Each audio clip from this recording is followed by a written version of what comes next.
Hello, it's me. It's Annalisa. Oh, you can share your screen now? Interesting. Okay. Sorry, I just saw something new. There we go. I am here. It is Sunday the 29th. I hope everybody's doing well. Say hello if you're in the chat. I will get the list. I've got Regine, Jean, I think with 2, and why I always forget your screen name. Not yours, Rothka. I hope everybody is well. Hello, hello. Look, I finally made something. So, okay. So remember I was like, oh, I want to do something, whatever. So I made this. I'm thinking of putting it in my in part of an Etsy shop.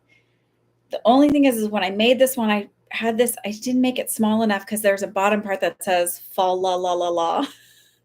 So it says 'tis the season to be folly. And it's just a silly little sweatshirt. I don't know, whatever. My kids like it, so I'm going to make it in a kid version too. Okay, Julie, I'll put you down. I'm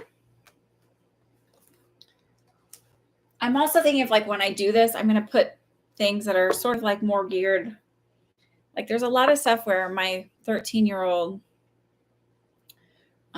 recently minted 13-year-old, I go to get clothes for her and I'm like, she's not really into mushrooms and bands and things that are kind of that nature. I feel like this is weird. I don't know why today.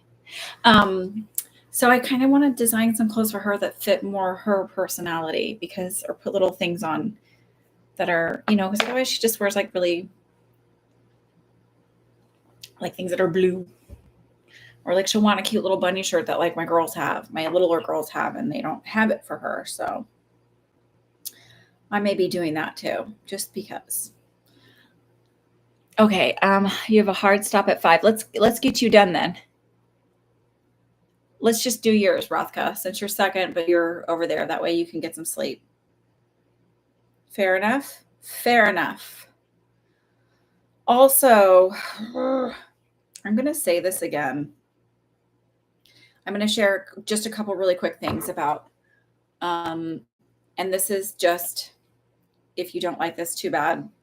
It's not like I have a huge audience here anyway, and I adore y'all and I appreciate all of your support. But when you're looking at the things that are going on in Palestine and Israel, and we're not looking at religions, we're looking at governments and the choices that governments are making, including ours. It is an absolute massacre. You would never take a D1 football team and say, all right, y'all are up against the college rec team. It's made of dorm students. What they're doing is not a fair fight. And there's just several things that I've thought of that are just weird. It's yes, Hamas is bad. Yes, I condemn what they did. And Israel had intel on it, supposedly. There's all kinds of stuff that has rubbed me a wrong way since day one. Also, we can go in, our military trains with Israel. We have very similar, and we can go in and hunt people out. It's just strange to me that they have to go, well, they're holding people in front of them as human shields. And also, do you understand how snipers work? And how good those people are? It's just strange to me. It doesn't, the math isn't mathing. So that's all I'm going to say about it. If you wonder where I stand, that's where I stand. It's not okay what's going on over there. It is absolutely heartbreaking if you watch stuff. I'll check your payment, Dune.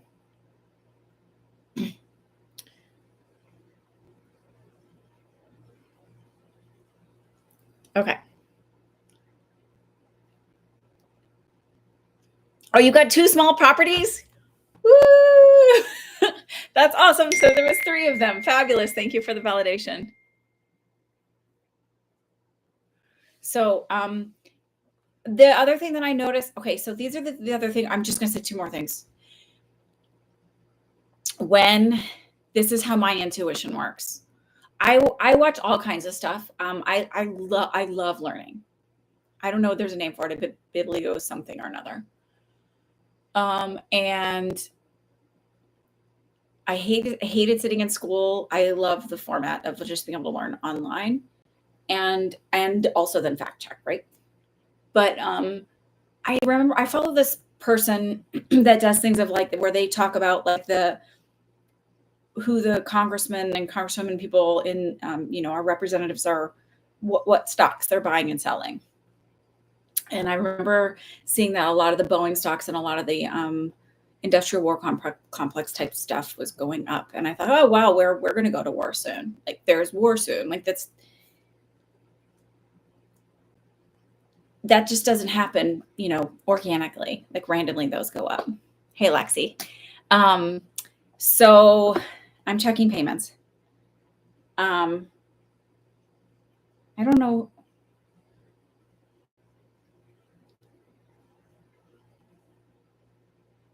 I don't know who the text message is from that just sent it, but thanks for the support.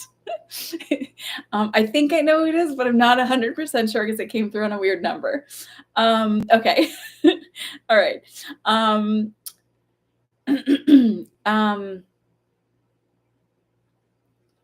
Okay. All right. I'm going to catch everybody. I'm looking for all the payments right now. I'm just yammering because I also think that it's okay for people to take a stance. It does not mean that I'm against Jewish people. I'm not, but I'm against what the Israeli government is doing.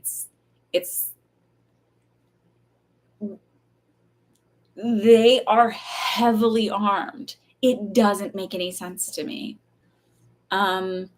The other thing, so I was saying like, oh, we're going to work. The other thing I thought was interesting is, there was like a lot of stuff about like the economy's not doing well. Well, when do we make money in a massive recession? Well, we, by meaning the rich people, massive recessions. And I don't know why my camera seems weird right now. Massive recessions and war. The other thing I thought about when it first started happening, and maybe this is really twisted, but was what's so valuable in the land? Like what does Gaza have? Like literally that's what I kept thinking was like, wonder what resource they have there. So it's, probably real estate, and lots of weird shit happens over real estate too. So what they're doing to those people is pretty unforgivable as far as I'm concerned. And I'm not saying Jewish people, I'm saying the Israeli government.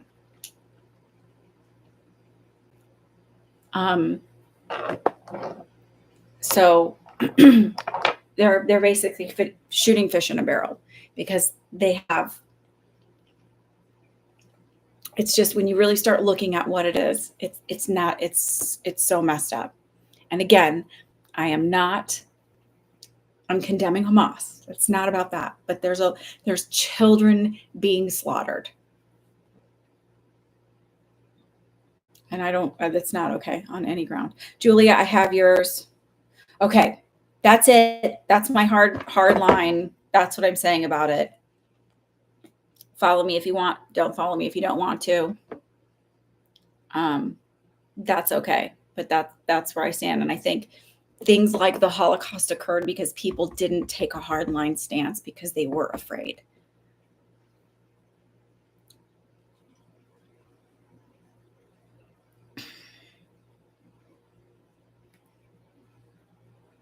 Okay. I've got Regine for 2. Dune, I have you, and Julia, I have you. Okay, hang on. So Rothka, why don't you go first, and then we'll do quick. I'm going to try to get everybody that's overseas first because I know it's really late there. Okay?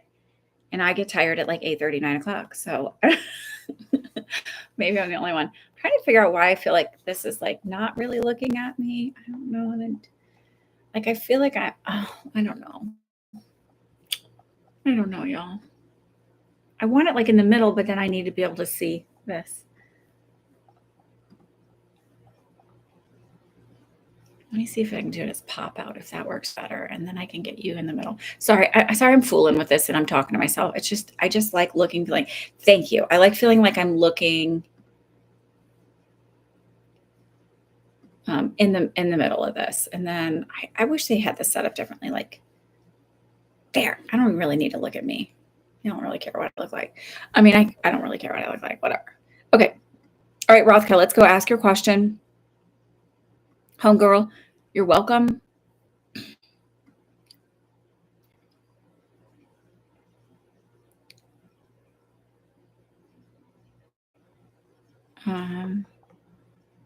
I want to hear about those properties, Regine. Hi, Cindy B. Yeah, there's room for questions. So I've got, let's see, let me just redo this.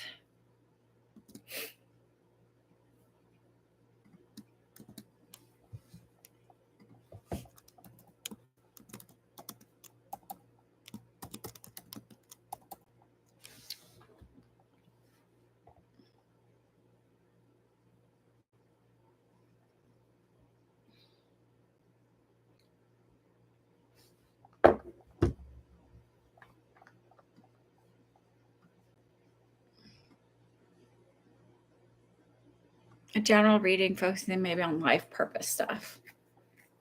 Lois Tobin sent a paid question. Lois, where did you send it, or did you finish paying it? Because it didn't come through yet. Let me put the my nose is a little drippy. Sorry, that's kind of gross.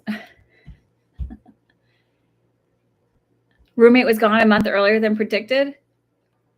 I don't remember what I said.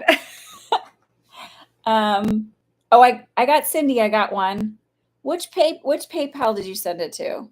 Did it have a butterfly or my face for the little picture?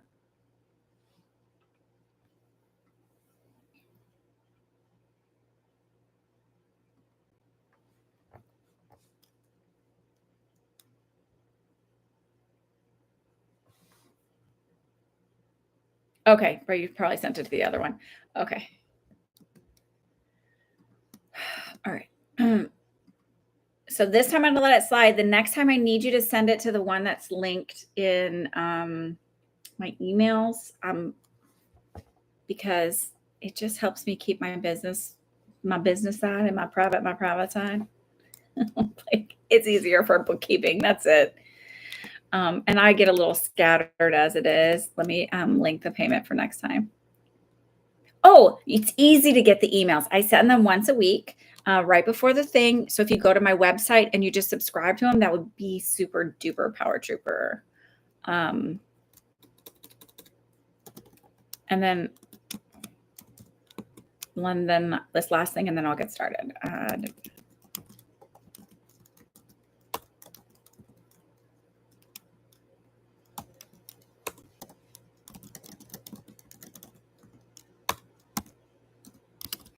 Sorry about the clickety clack clack. Okay. Did I spell that right? I can't see. Where are my reading glasses? Hold on, y'all. They're dirty, but it's okay. Did I spell it right? Let's see if it works. Sorry. Yep, that works. Okie doke, artichoke. Okay. Where'd my dialogue go? There we go.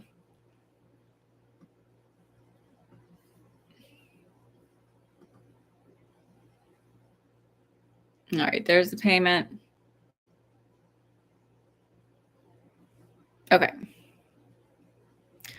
All right, so let's look at life purpose. You know what I'm going to say about life purpose? What I always say about life purpose is what? Every single thing that we do is our purpose. When we limited ourselves and be like, there's this only one thing and the rest of it is what? Sludge in the ground? No. Everything that you do is your life purpose. Everything that you do is important.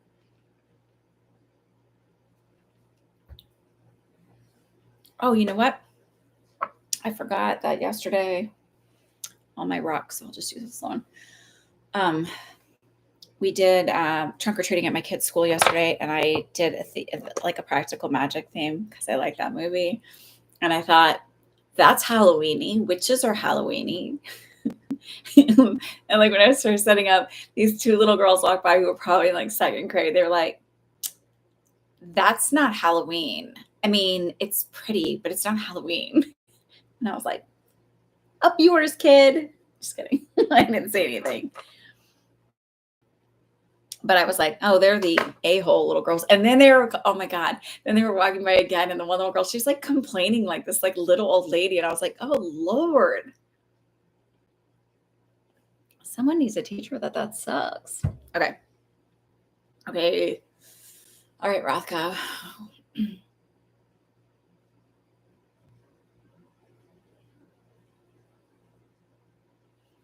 So the first thing I feel with you, Rothka, is just really needing to breathe and relax, like find purposeful moments to like intentionally relax, meditate. 'Cause I just feel like I am not breathing enough. And even now I feel like I'm running out of breath. So the only other thing I would relate this to is the feeling of when someone has lung disease or like that feeling of having like COPD when I'm like having to really, and I don't think that that's what's going on with you. It really just feels like needing to stop and focus and find your presence. I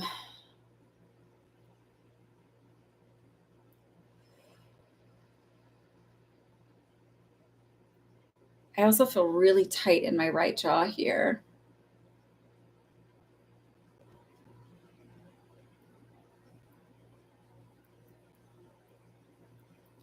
Do you work on any kind of release work, like somatic release work, things like that?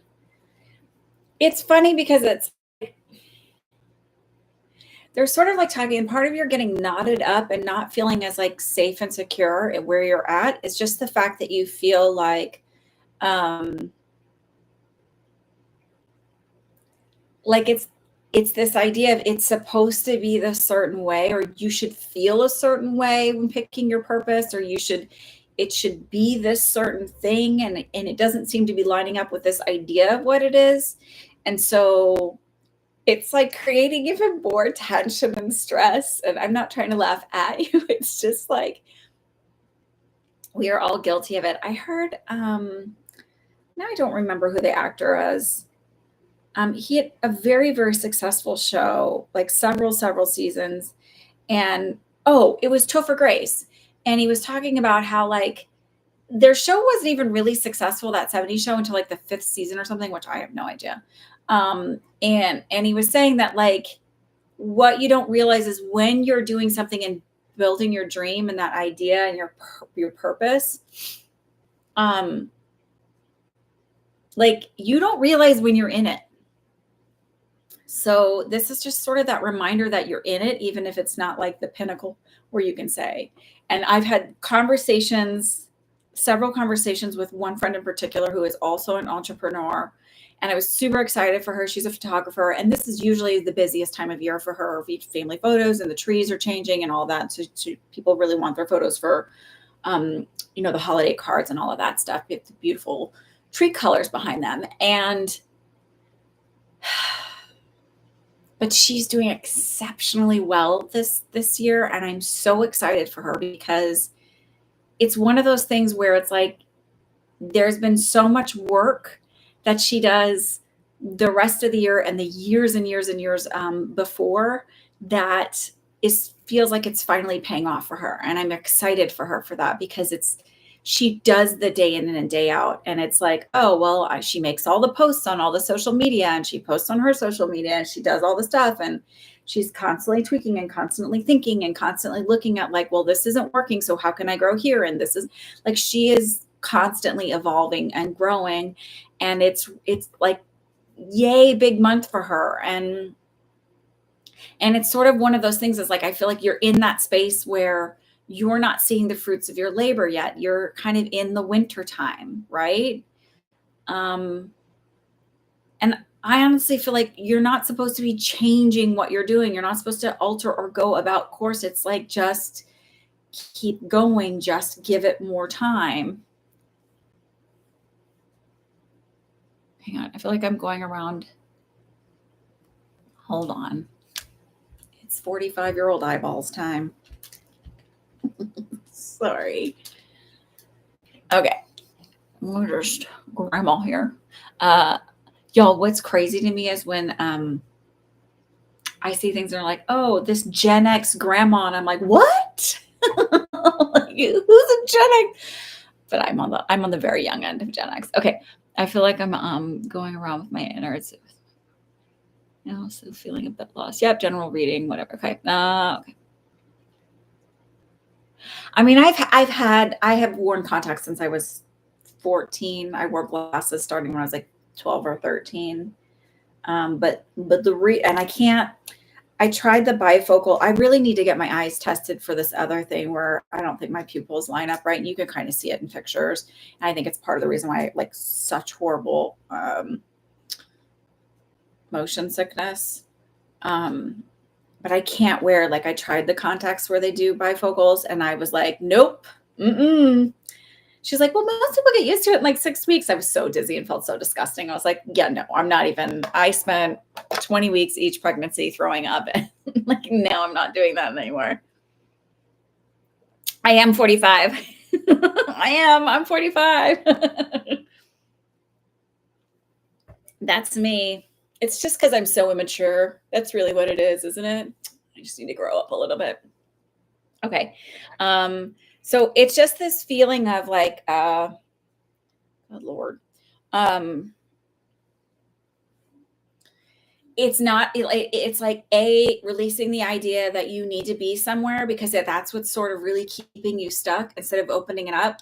The other thing I've learned about just recently, which I think is very helpful, and I really like doing it this way because it leaves no room for, oh, all my rocks are gone here. I'm like, why is this empty here?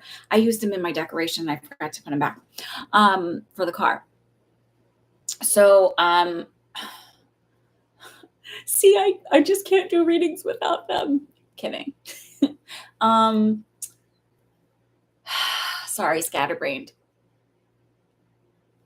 It's this idea that like if you release that, the affirmations thing, they're called this woman, Mona Kohn, Kohn, calls them askformations, and it's literally like, why is it so easy for me to be relaxed and figure out what it is I'm supposed to be doing next, or what it is that would like lead me to the next big thing? Why is it so easy for me to feel safe and grow in whatever way? Like asking it in those ways, or like, how come I can do this so easily? Or how come I'm all of a sudden so relaxed about it? I have manifested a few things this way, and I'm finding it very interesting. And I don't like, it's small movement to big things that I'm hoping to shift. And I'm like, oh, it's like, okay, I got this. This is okay. We can do this. But it frees up the energy because your brain wants to search for the solution when you're asking it as a question, rather than put the brakes on with cognitive dissonance when you're stating it, right? I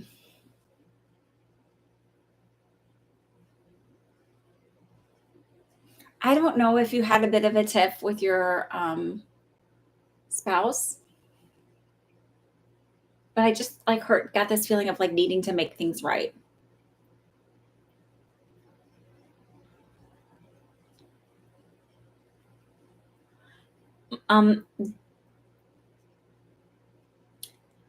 This is not a judgment. So it's the feeling of you're feeling the stress and pressure. And I don't think you're taking it out on your spouse, but it's a feeling of being a bit myopic about it, to the point where maybe in the moment, I don't want to say like throwing a tantrum, but just thinking that they couldn't understand or don't understand.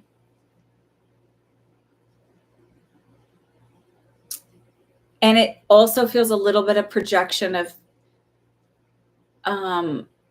feeling a little bit of shame or like you're not pulling your weight in it.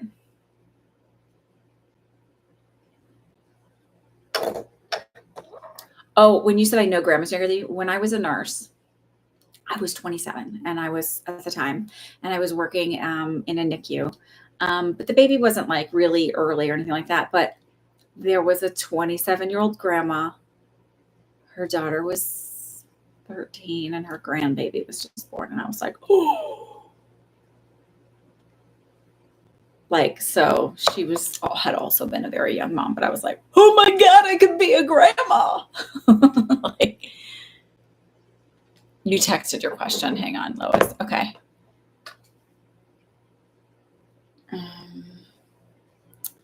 Oh, you know what? I think I did see that.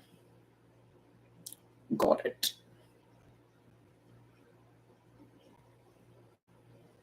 Okay. Sometimes, by the way, when you ask me the questions, less is better. Okay. All right, Rothka, does that make sense? So Tiff, like misunderstanding type? Yeah. Do you have some buildup things that I feel myself being reactive to? Yeah. That's the kind of stuff I'm feeling. Like, I don't feel like a big fight. I just feel like there's a misunderstanding that needs to be made right. And genuinely, it feels like you projected a little bit, and maybe just reevaluating where you're coming from, and then finding so if you can explain, if you're really honest with yourself, first of all, like, oh, I'm probably feeling a bit insecure or, whatever. And so that's why I reacted this way. And it really has nothing to do with you. And I'm sorry I reacted this way. It's a lot better when you're real honest about it. Because I believe your spouse does not expect perfection from you, nor do they want perfection from you. But accountability and honesty is paramount.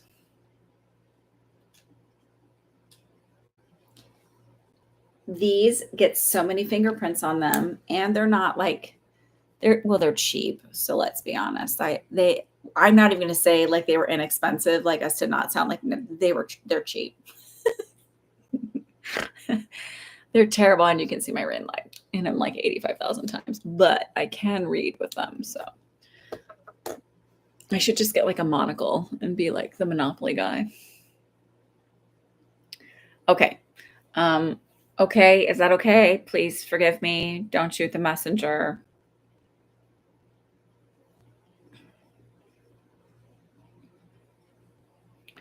Okay. And then we're going to go with, Regine, I'm bumping you just a little bit to like in front of the others because they are from overseas again. And I appreciate, I want to be kind of like, your boss is getting funny at work. Do you feel that he wants to be gone, wants you gone soon?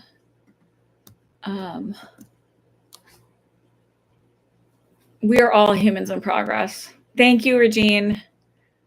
We are absolutely, every single one of us are humans in progress. Like, that's what we come for. You know, if you were ascended, well, you'd be on a cross like Jesus. Just kidding. I don't even know. I'm just saying that we are all human, and we are all here to learn, and that's that. All right. Dune, why don't you go? And then we'll do Julia. Lois, I think you're here in the States, so I'm going to go with Regine then after that. I didn't check for your payment. I just, I got to open up a different one to do that.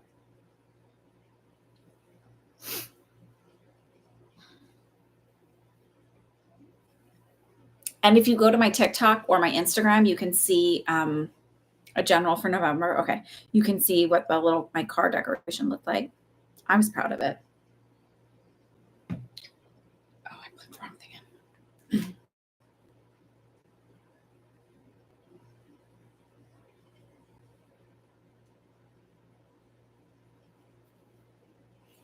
in. Okay.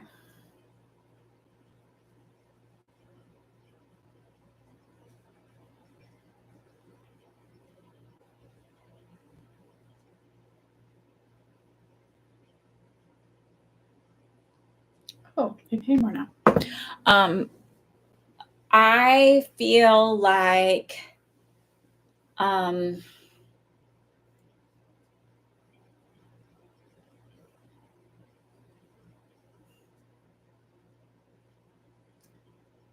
I first was asking, I was looking at my phone, I was asking, I felt really tight in my stomach here.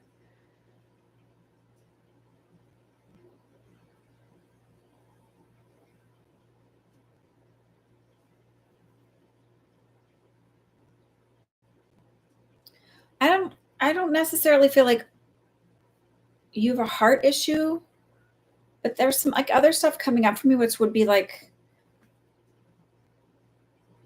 you've been to the doctor lately and had your cholesterol checked?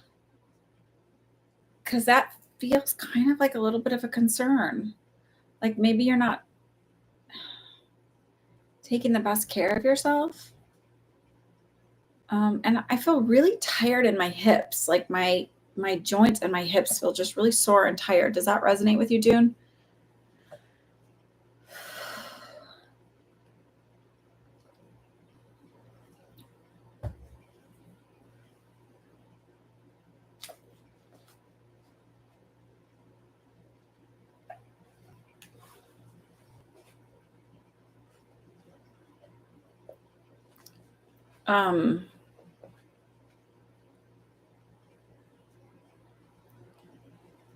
Do you get your cholesterol checked ever?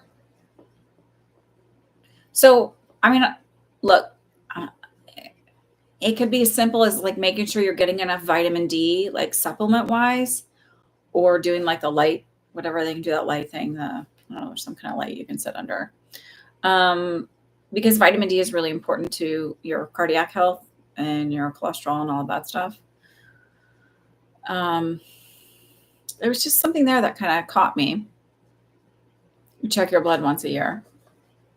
Have they ever mentioned cholesterol as being an issue?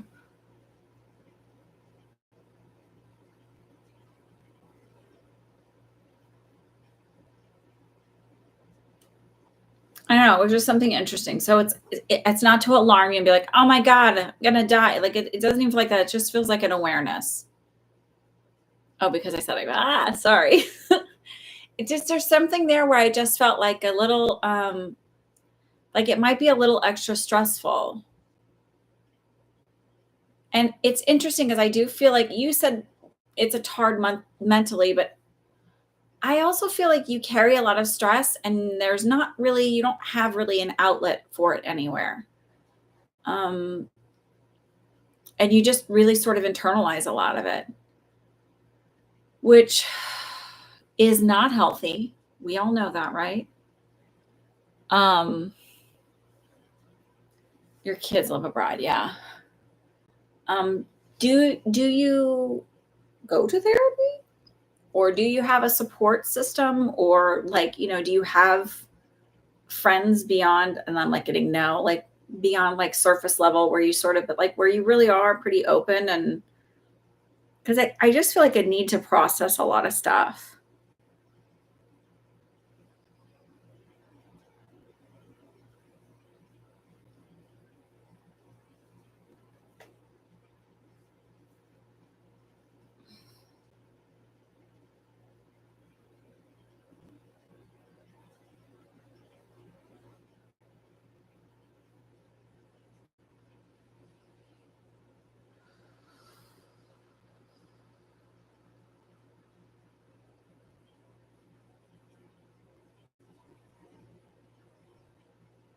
I also really feel the need to like just do some intentional breath work because I feel like really needing to move that energy. Besides that, I hate my job. So you hate your job, it's dark, and your kids live far away. So it's okay. So dis-ease creates disease. So when we are in a space of, and there are studies on this, so this is not woo-woo, like they say stress can create medical, physical symptoms, right? In all different kinds of ways. And it just feels like it's really important for you now. This is what they're wanting to focus on, not like all these things are happening. They're really wanting to focus you to focus on your health, your mental health.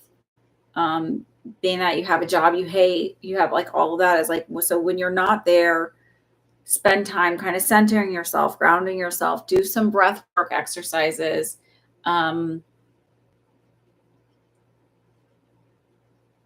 It doesn't even necessarily have to be meditation.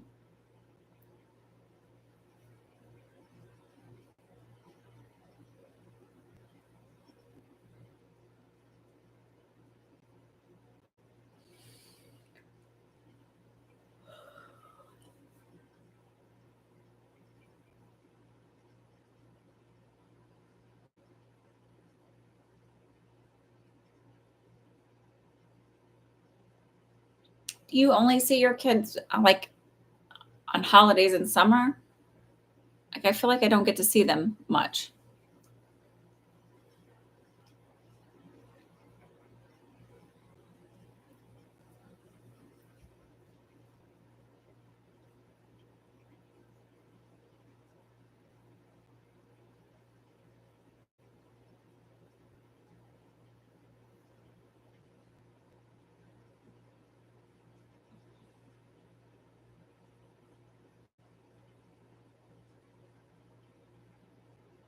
So there's a lot that's not in your control.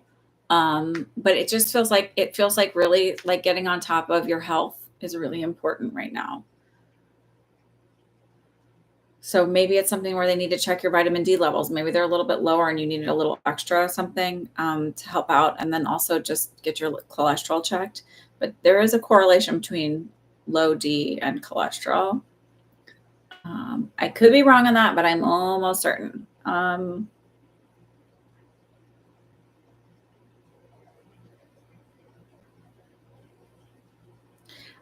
Let's put it this way. Other than really kind of focusing on that stuff and making sure that that becomes paramount, um, um,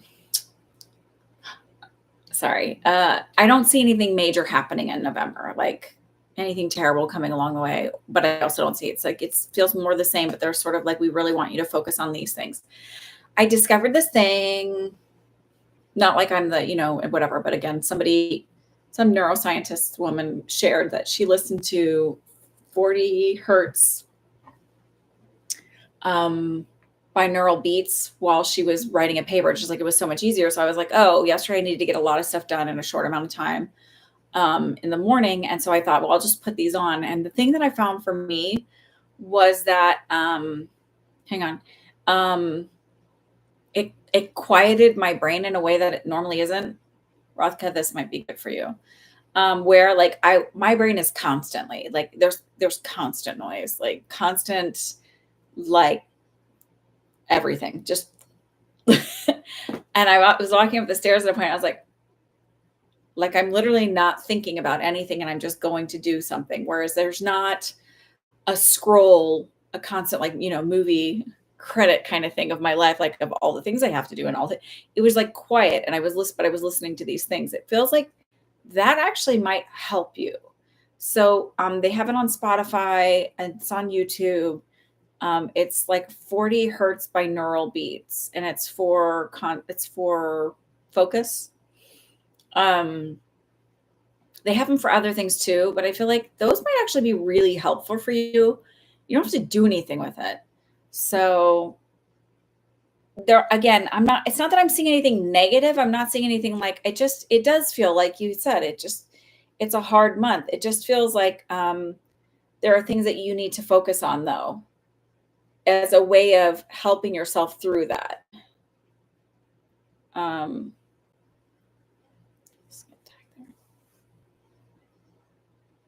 okay. You didn't miss your question, Cindy.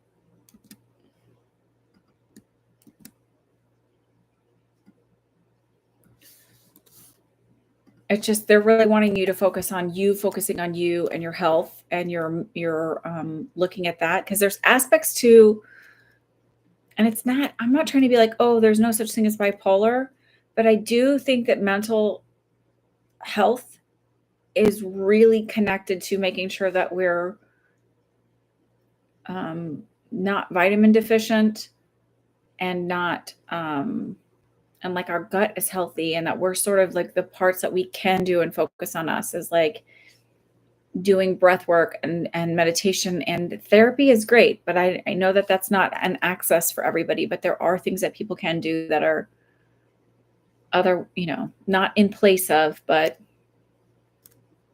until you have the money or ability.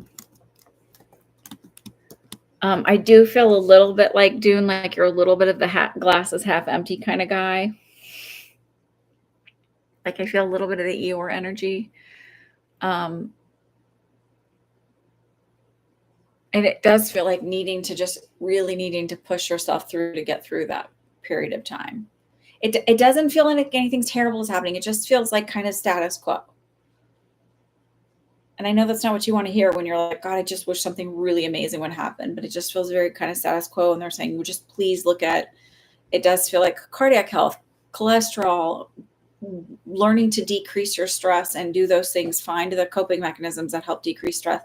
And for whatever reason, the 40 megahertz came to me to share. So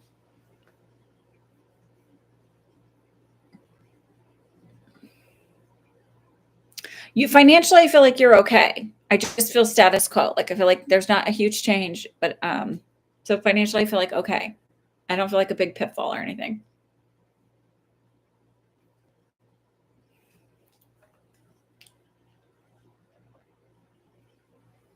Okay. All right, so let's look at Julia quick. You're welcome.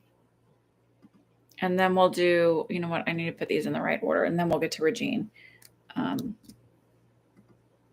trying to get everybody that's over on a different continent first.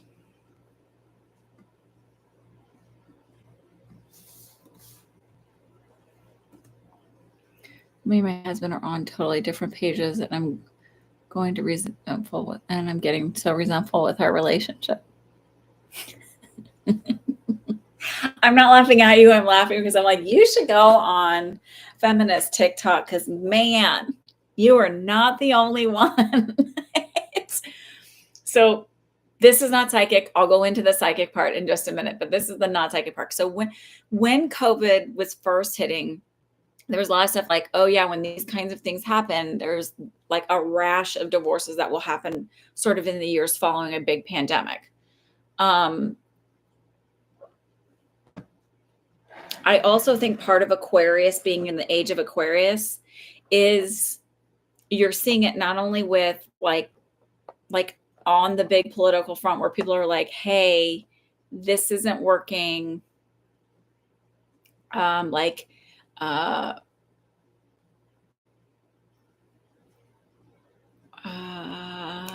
Sorry, I just thought like, well, look at the unfairness of the world, people taking advantage of other people and making billions of dollars off of their backs. The fact that like I don't know about EU, but in the United States, like our minimum wage has been the same since I was in high school. So early 90s. And I remember I remember right before I got my driver's license. So this was in like 94. Gas in the suburbs of Milwaukee was like 97 or 99 cents a gallon. Minimum wage is the same now. Gas is $3 to $4 a gallon, depending on where you're at. List is still open, GD.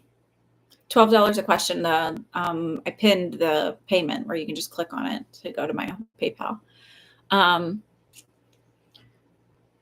So now it's also with women kind of looking at, it's not like, oh, I want to be able to do the same job as men. It's like just on all fronts, patriarchy is not working.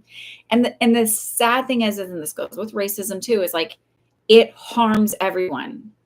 It harms everyone. also the dogma of like the years of not really addressing mental health, addressing honoring people's emotions and their feelings and their experiences and allowing them to process through trauma rather than hold on to the trauma physically in their body, which fucks everything up for generations, right? You get generational, literally in changes the DNA in people. But you are not alone. It is very interesting. And it's like when you start watching it, you're like, oh, my story is not unique. That's like sort of what you look at stuff. Okay, so what do you want to know?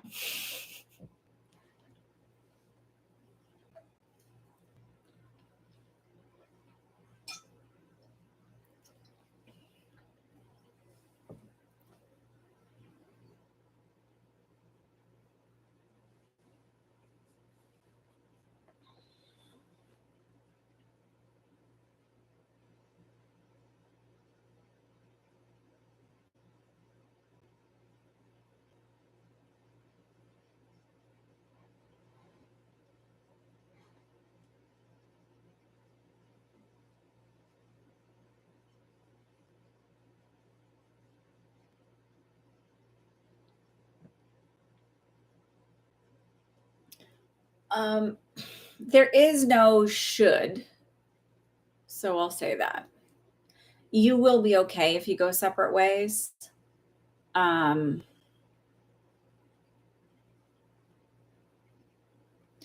don't know that it happens this year. I feel like maybe by 2026. And I just feel like he's sort of a bump on a log, like just oblivious, and not fully able to look at his own stuff. I just keep hearing like, well, what do you mean?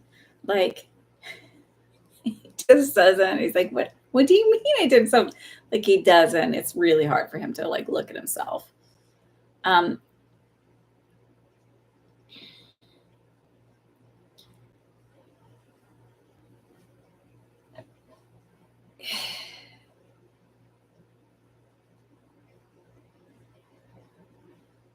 It's like there's just such a mental load that you carry that he doesn't carry. Now, I'm going to say this, and I've said it for a while. I said 18 years or 18 months, not for just you, but just in general. Dating is going to be a little tough for the next couple of years. And because men are sort of coming to this, sorry, June, are coming to this place of like learning to learn about their emotions and learning to process their emotions and learning to like but like it's okay to like look at yourself and go like I didn't do that well. I didn't have the tools to do that well. Now like while I'm not going to like I'm going to give myself grace for it, I can also then go, well, I could have done it better. Here's how and like start doing the work.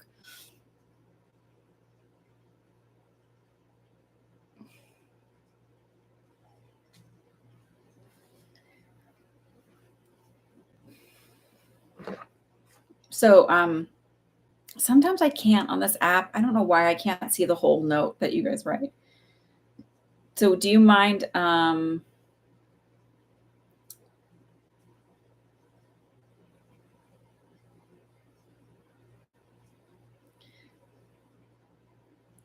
when it's your turn, will you just write the question again? How about I see something about reconciliation with G, and then I don't know what second means. So, okay. Happy anniversary. Sorry.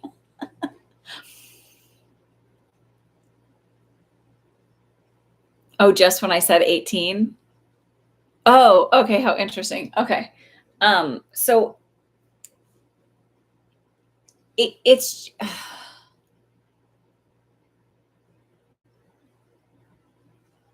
it's just a lot of not wanting to take accountability on his part. I just feel like this, like, like a helpless little boy. Like, well, what do you mean? I don't know what I did wrong. Like, it's just,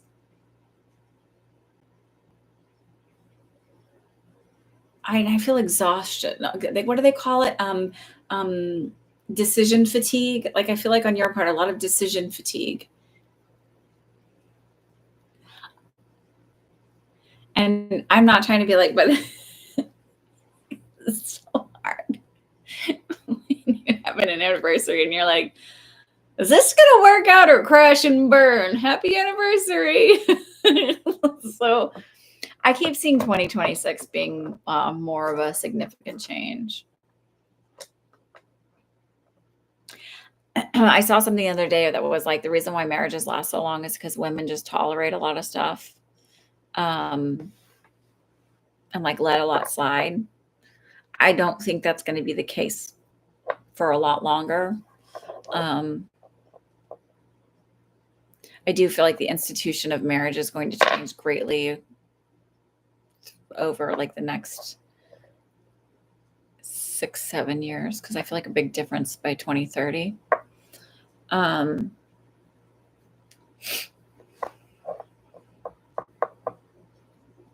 vastly different by 2038.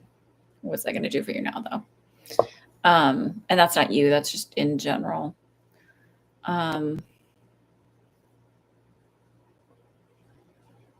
So I'm like asking them, like, on your part. So it's like, well, we can sit and look at what's wrong with him, like, the inability, but on your part, it feels like learning how to communicate in a healthier way, learning how to advocate for yourself in a healthier way, to where you're not embroiled in your emotions, but that you know how to learn how to express and, stay, like, validate your own emotions, and then say kind of like, hey, like, no, like, this is okay for me to feel this way. This is valid for me to feel this way.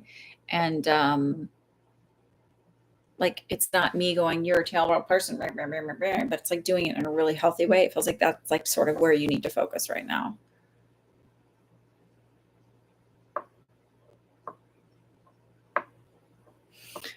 I think a lot of it, Alex, is again, it's like, so there's the change, the planetary change, but there's big shifts when you have big world events that causes just sort of a wake up of, like, I think in general, COVID highlighted that's wrong, like, oh, we were all like, I sit and think about it all the time where I'm just like, it's so weird the way the system is set up. It doesn't make sense, especially in the United States. Like, I feel like other countries that have better social services set up, you're not so much just, working to live, like, are living to work. Yeah. You've got they have decent vacation, they have decent maternity and paternity leave, they have healthcare access. There's no one that's going, do I choose to eat, or do I need to buy this medication that I need? Like, there's no issues with that. So what's going on, I feel, especially in the US, is a bit different, but it is like a lot of, I forget which country it was, just recently, where all the women decided to protest because they want equality in payment. And that's pretty amazing. So I don't think that I don't think these are isolated things. I just think that it's like, when big shifts happen. So, okay, on an energetic level, they say when, like, as many as just 6 people can start making really big energetic shifts, 100 people makes a really big one. So it's like, when we can all come together and we're all connected through social media, and we're all like, hey, this is my experience. This is my experience. We're no longer isolated and alone. So we can't be told, like, well, that's just the way it is, or that's just you, there's a problem with you, instead of looking at it like, maybe it's not like individuals that it's a problem with. Maybe this is a system problem, and we need to change the system. You'll be totally okay. Mm-hmm. You'll totally be okay. In many aspects, you'll be far better off.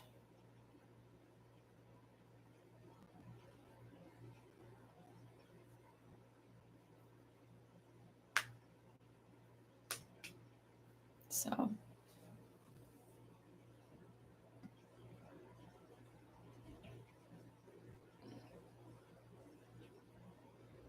Alex, thinking of your name. Does anybody else like watch all the animals on TikTok and stuff? Like, I love all the little birds that say like, I love you. I don't know why. I just think all the animals are hilarious. There's this one dog that is trained with buttons. And so he'll like communicate, and he's like, the owner's sister was over visiting, and he calls him like auntie and grandma and things like that. And it was funny because auntie was like telling the dog not to do something and scolding it, and Milo went to the buttons and pushed the button, go home. I was like, it was just so purposeful, and it was hilarious. Okay. All right. Regine, it is now, I don't know who Gizmo is. Now I need to like look these ones up. Gizmo. I just like them. I can't help it. I think they're so stinking great, and they just make me so happy. I don't know. Just love me some animals. My bunny cracks me up. Okay. Regine, I'm finally coming to you. You're talking about your boss. Also, tell me about this land, Regine. Tell me about the land that you got. So last week, if you weren't here, Regine was asking about her sister was going to an auction to buy a piece of land, and I saw 3, and I said maybe you'll get like 2 small pieces of land, and then, but I saw 3 pieces of land being purchased, and she in fact got 2 small pieces of land, so 3 total.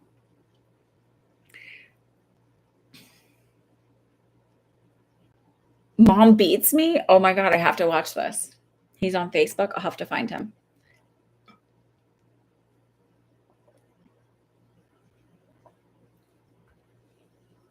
I think there's going to be 2 more that you're going to get because I saw 5. So I think 5 total. So I think there's actually going to be 2 more pieces that you get. And it might be like a twofer.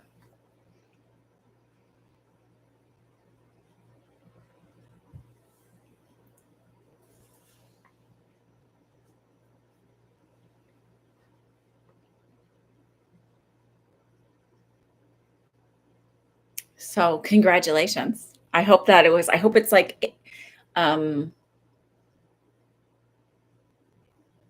it's funny. I was about to say, like, I hope that it's really fertile land and like really good land. And I feel like it is. I feel like the soil is really good and really rich. That it just feels like potting soil. I know it sounds dumb, but it feels like really rich, fertile land. And I don't know that you're necessarily planting on it, but that feels like a good, solid place to be.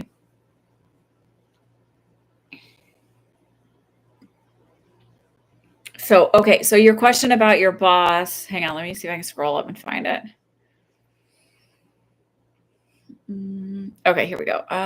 My boss is getting funny at work. Do you feel like he wants me gone soon? He wants to change my position at the office.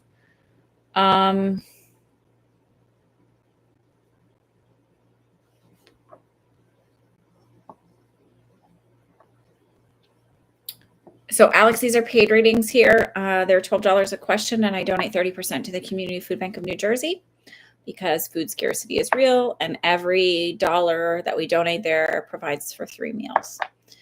And the link for the PayPal is up there. Okay, so Regine, I don't feel like he wants you gone.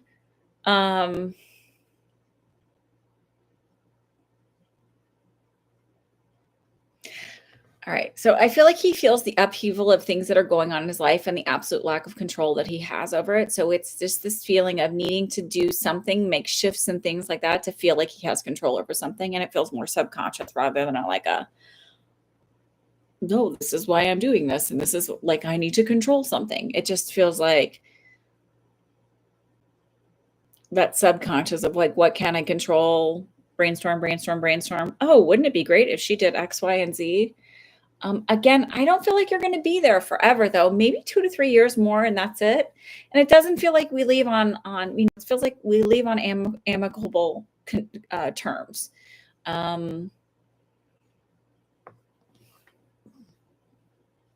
doesn't feel terrible.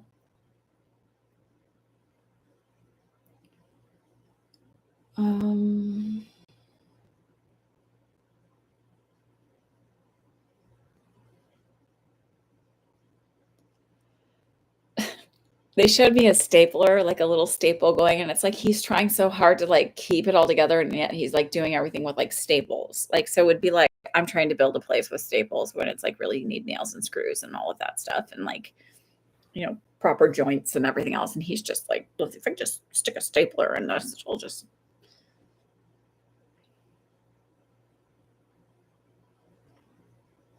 I also feel like he's used to, like and this is like sort of a reflection of like his whole marriage was like, if I could, he just kind of got stuff the way he wanted it. It's like if he doesn't get the things the way he wants it, it's kind of like a tantrum that happens. He pouts about it in like man pouting way, like grown up pouting way. Like I told my kids, I was like, adults have tantrums too. I go, they don't look the same as kids, but they just do. So, and it just feels like a grown up tantrum. And I feel like, he's no longer, that's what the change is. You're going to be fine, but I feel like you won't want to work there past another 2 or 3 years. I do feel like you leave on your own. Oh, okay, Alex, I'll check for it. Thanks.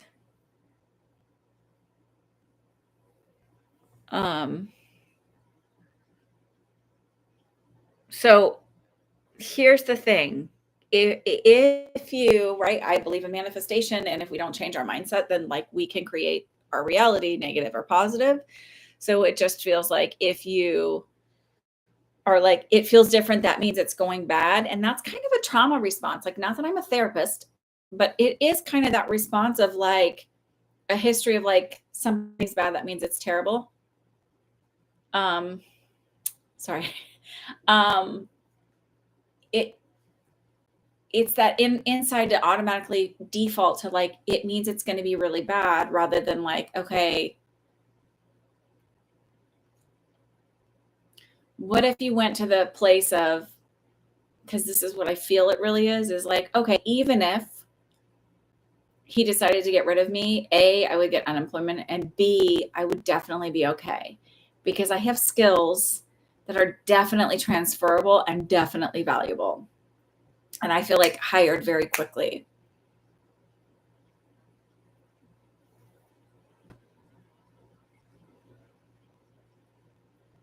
But I don't see that he is. So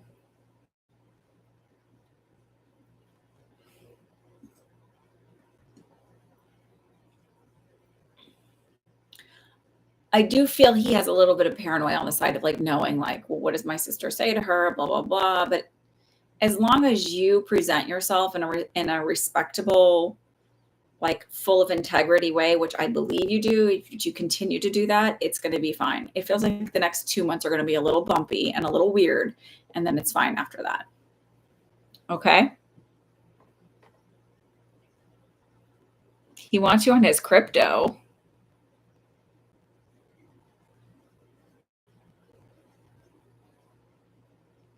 I don't even understand how crypto works. So I'm like,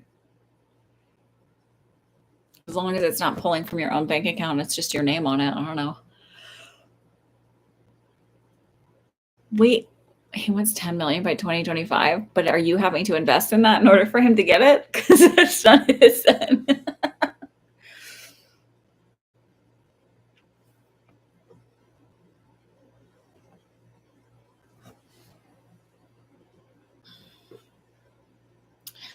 Okay.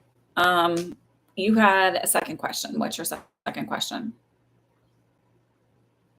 Is it about the crypto?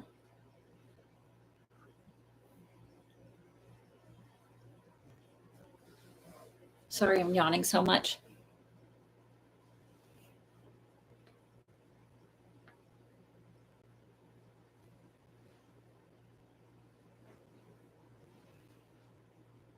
A general, please. Okay.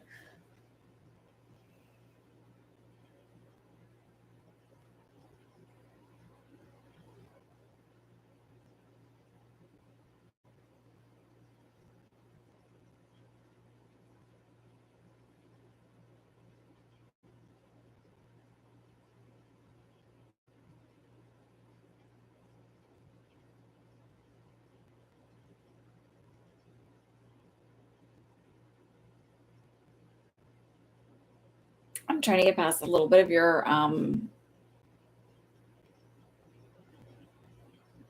what do they call them? Kind of like racing thoughts.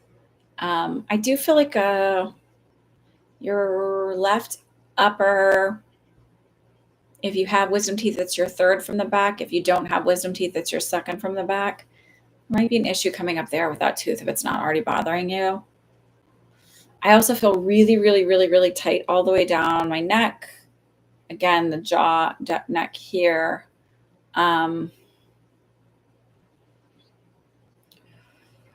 Needing to do breath work. And I feel really tight between my scapulas, those muscles that go down along your spine between your scapulas. Most of it's like my right side greater than my left. And I feel kind of tight in my lower back.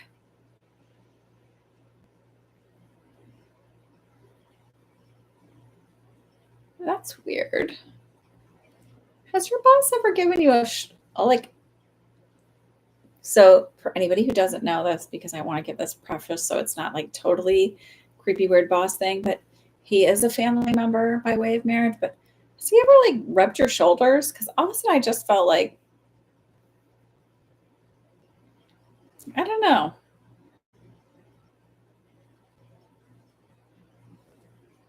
Sorry, I just got like a weird chill. Does that make sense when I say that?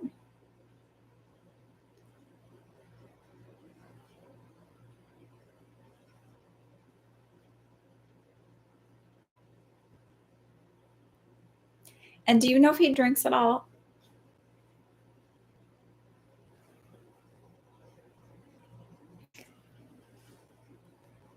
So,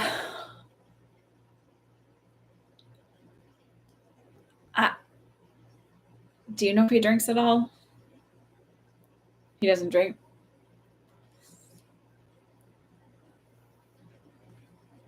I'm going to tell you what I saw. I saw sitting at a desk and having somebody rub my shoulders. And the feeling of being a little bit tipsy. So if it's not him, hi McKeegan, it might be somebody coming in.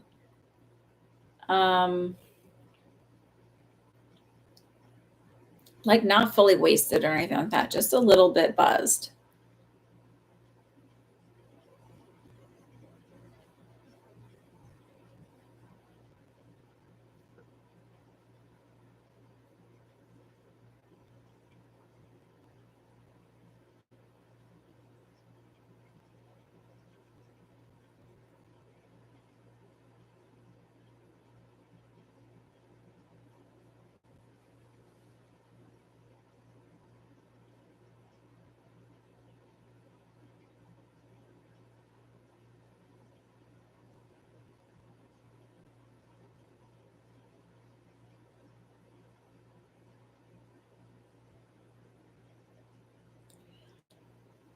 I don't know that this is you.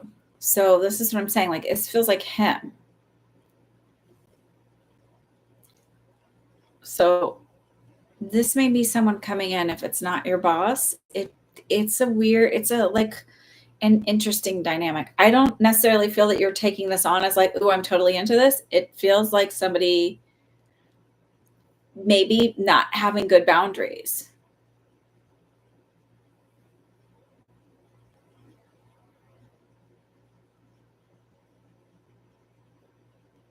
So I asked him like, well, what does she need to know about this? And it's this feeling of like,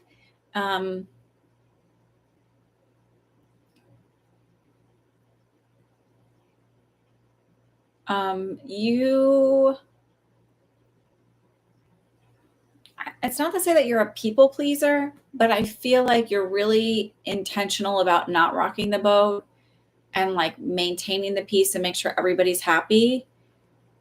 And sometimes it's at your own expense, meaning like learning to be like, well, I'm not going to be nice. Like setting boundaries doesn't make me mean. And if somebody thinks I'm not nice because of it, then I'm not nice for it. The nurse at the office is flirty with him. Oh, okay. I don't know what I just see. Like,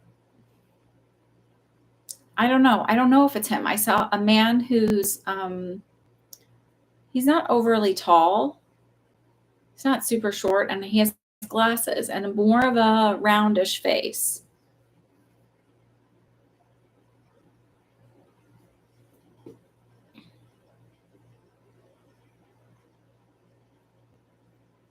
So if that doesn't fit your boss's description, it's somebody else who's not there yet or who's not in your life yet.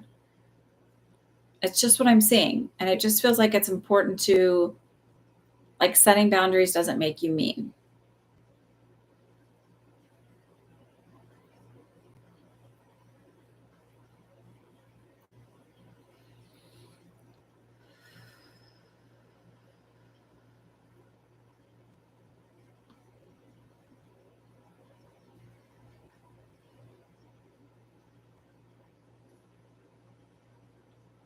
March also seems important. I'm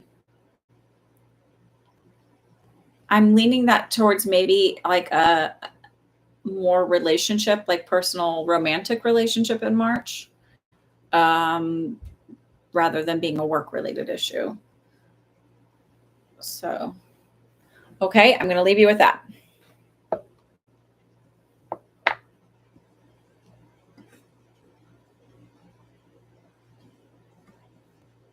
Okay, Lois, Cindy, and then Alex.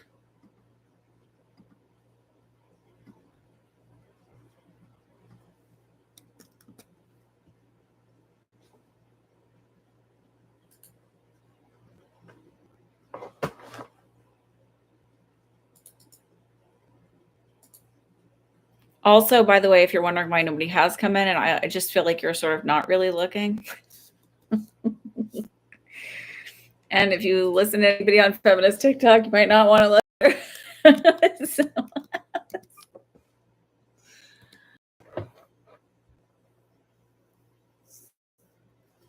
Okay. All right, Lois, your question, you texted to me. Let's see. I've been sick since a colonoscopy, endoscopy in August with my gut, and they have diarrhea and UTI.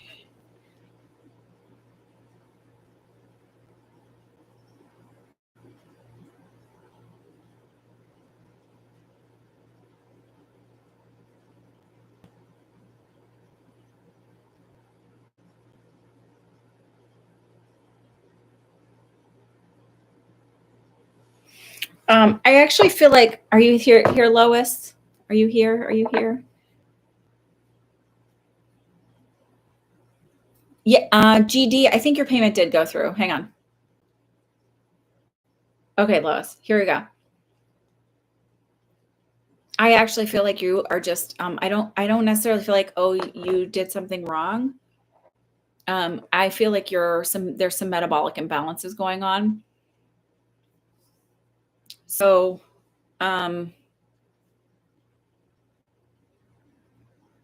not saying do all of this at once or do any of it, but there are places to jump off and start doing your research. You said you're a nurse, so things that are helpful to healing your gut system is L-glutamine is really great. Oncologists recommend it actually for their cancer patients to heal their gut. There's lots of studies on it too. So that's why I like looking at stuff where there's studies on it, right? And it's valid studies. Also looking at healing your insulin resistance. You may not show up as being pre-diabetic. Oh, I got a validation. Did I tell you guys this on a private reading I did on someone who their dog came through, like their dog had passed, and I did a reading, and their dog came through and said they were concerned about their being pre-diabetic. And I just did this reading for this woman last week, and she was like, you were 100% right. Like, I just went to the doctor and it turns out I was, blah, blah, blah. Okay. So it feels like just chaos in your body. So it does feel like there was like this, the colonoscopy sort of like set off your system, but not like because the doctor did anything wrong. It was just sort of like, anytime we do anything invasive, and a colonoscopy and an endoscopy are invasive, right? It creates trauma, and like your body is like, whoa. So if your body is already sort of in this space of being overwhelmed, L-glutamine is going for weight loss and surgery for weight. Okay. So just listen to I'm going to give you a whole bunch of stuff and you take it with what you want. So L-glutamine is great for healing the gut and sort of like calming stuff. I can't remember if it helps with yeast overgrowth and things like that. But if you start eating for insulin resistance, and I'm not necessarily saying this is going to change your weight or do anything else like that, but if you start eating for that, it changes the inflammation in your system.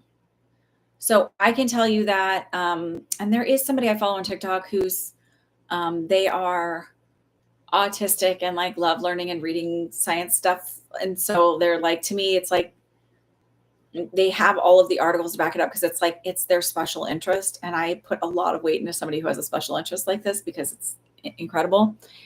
He was nice as fixed to do it. I got actually ill the day. Okay.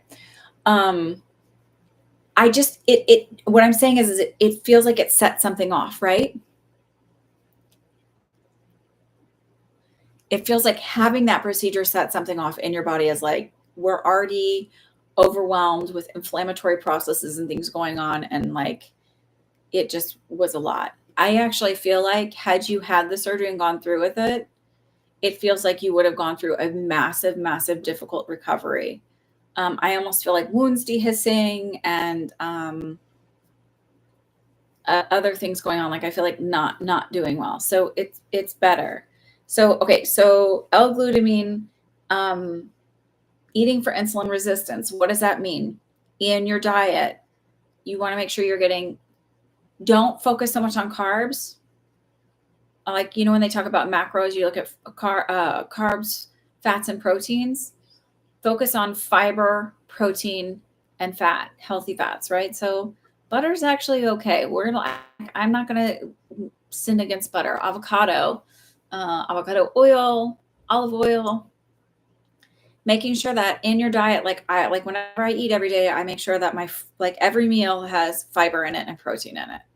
And then the carbohydrate that you do eat sort of kind of gets balanced out, and you're not ravenous for things that your body, like you tend towards like not wanting as much sugar cravings and things like that. You don't have the sugar cravings, the insatiable type thing.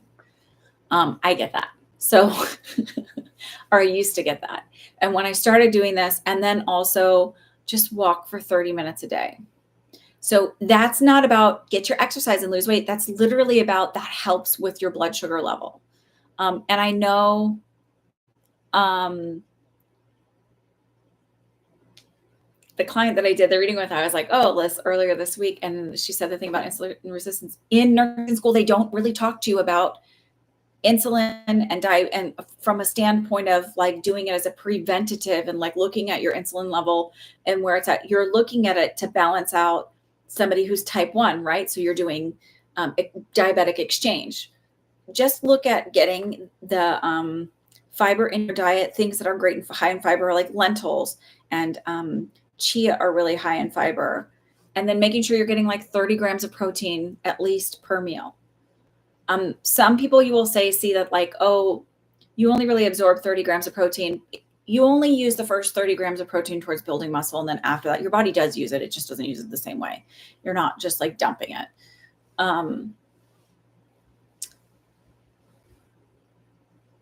Other things that are really great to look at, inositol, myo-and-D-chiroinositol, 4 grams of that a day. There's studies behind that.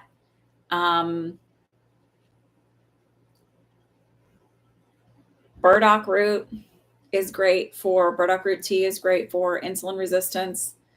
Soursop is great for healing things, but it's not something you want to drink on a regular basis more than 30 days. You got to take a break from it. That's something you can do regularly. You leave that out if you don't want to. The other thing is you have a history of PCOS. I kind of feel like I'm just leaning towards look at making sure that your B vitamins are methylated and that also you're like a larger dose of folate. That's actually important for your gut health too. And then I just started drinking. This is not scientific. I just enjoy it. This is not. This I drank, made a mixture of, I do this is per cup. So then you can double it if you want, but do too much because then it can give you diarrhea. But coconut water, I squeeze some lime in it, a lime per cup of coconut water. And then I put a quarter of a teaspoon of Celtic sea salt in it. And that's because that gives you some electrolytes. So the walking was huge for me. My hair dropped dramatically when I started walking. Again, I look at it more of not like I want to lose weight. I need to be this way. It's literally like, how can I control my insulin better so that I'm not tired all the time, so I don't feel like garbage, just looking at it from a health standpoint of my body.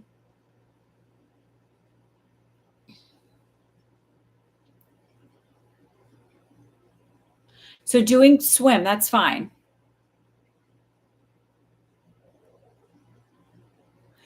Okay, so figure out a way of doing fiber. If you can't do it too high, figure out a way to sneak some in with each meal. I don't know what a mesh adhesion is.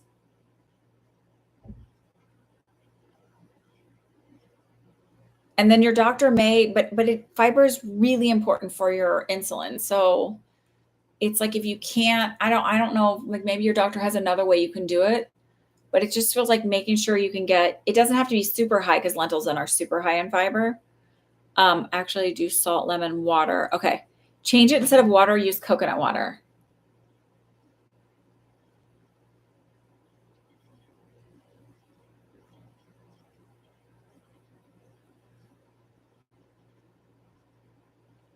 So what I'm saying to you is I don't necessarily feel like it was like that the doctor did anything wrong, right? I feel like what happened was it set off, like you did the procedure and it just set off an inflammatory response. So your body was sort of already stressed in general. And it's not like, oh, you were sick and everything else. It just feels like general inflammation on a regular process. And then that set it off into like, kind of like a cytokine storm, but not really, right? But just like set off this massive like inflammatory response.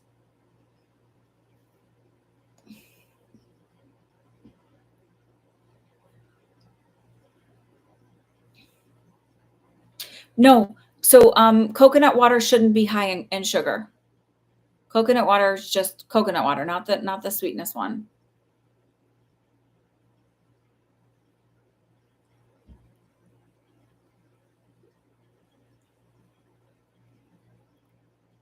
You were told by a healer he perforated a spot? I'm confused. What?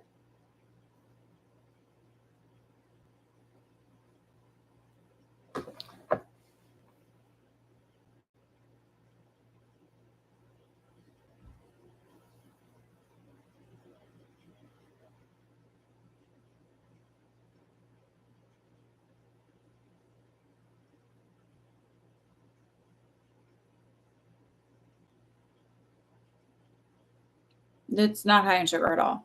It's like 0.4 grams. He was a training dog. I asked the attending to do it, but he did not. I will say this.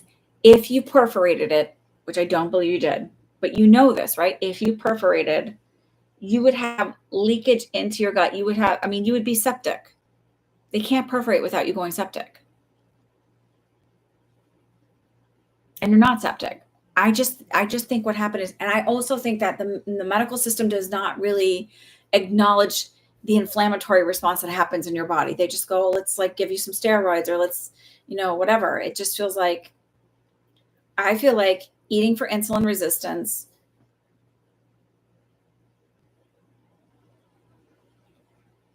Lollipop, there's a list. And so I'll put you on right after it. I'm just trying to answer her question so she feels okay. So you'll be, oh yes, you'll be after Alex. Sorry.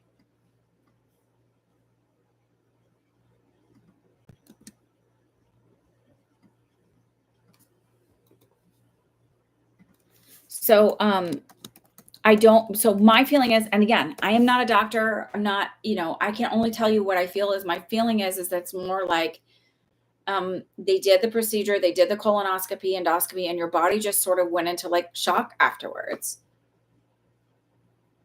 I don't feel like there's a perforation. I feel like in general, you have leaky gut.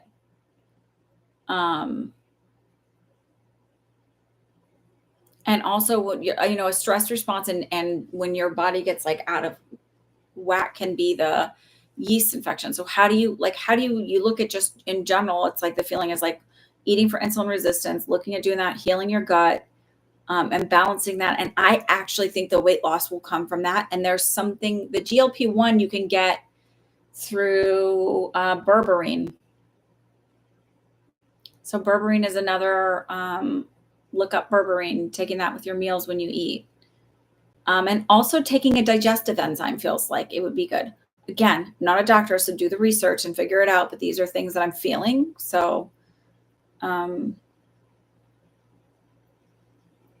it feels like maybe even for like a week or so, just eating like almost not a brat diet, because I feel like not wanting to do toast, but just really easy to digest foods that take the pressure off.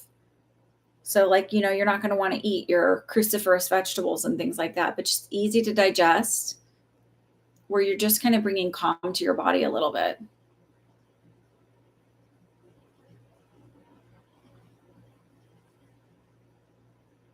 So I don't feel like it's you're doing something wrong, you manifested this or whatever. I feel like there was already a disarray within your body metabolically and everything like that. And then just feeling like, and metabolic can be your insulin levels. And I feel like personally, our thresholds for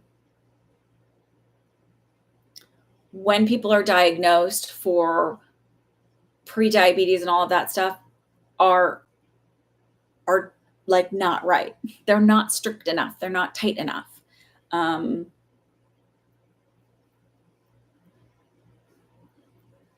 That's just my feeling. Like, I feel like I had insulin issues for probably 20 years, got COVID set off Epstein-Barr virus, which is a glucose eater, and just threw me out of whack.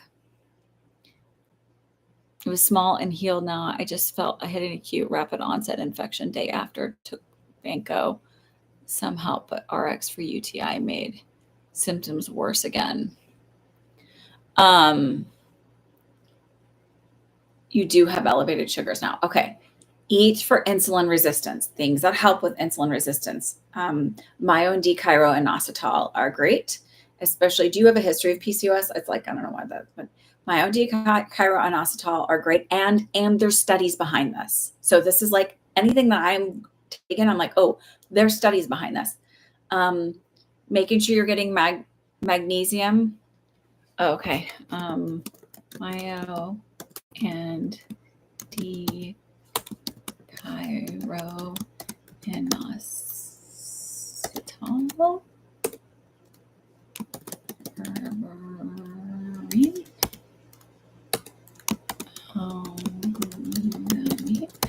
With the L-glutamine, I would not, like, you might see some people, if you start reading it, they'll say like, oh, take 5 grams a day. Do not just dump into that, because it will give you like a dumping, like it'll make you feel terrible. So you'll do a little bit, work your way up.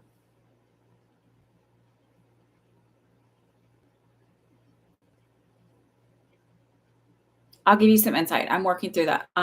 So Myo-and-D, Chiro, also berberine.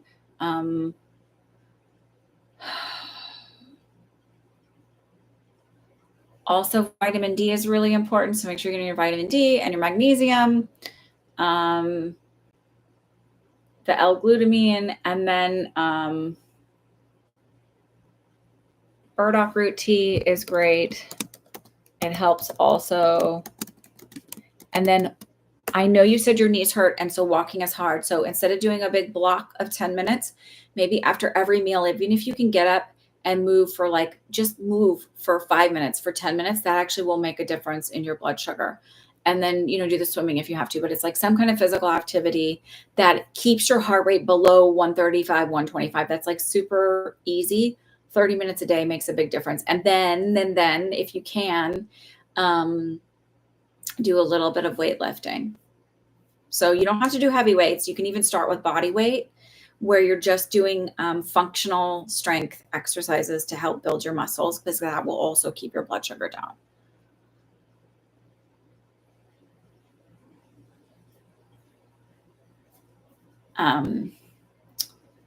Also, leafy green vegetables if you can. I know you said you have to be careful with the fiber, but if you can build yourself up rather than just dumping and starting at the highest level. Yeah. Okay. But start with, and just research insulin resistance and healing insulin resistance and opening up those channels. All that, I feel like you'll do a lot better. Okay. All right. So I'm going to move forward, but I genuinely feel like it's going to be okay. It just feels like, I would say it's in 6 months. And I know this sounds like a long time, but in 6 months, there's a big turnaround for you.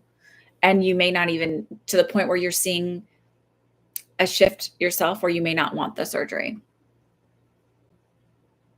Okay. So Cindy B, I had an interesting day today attending a networking brunch for the organization I'm interested in. I was hoping you could give me some insight. Certainly.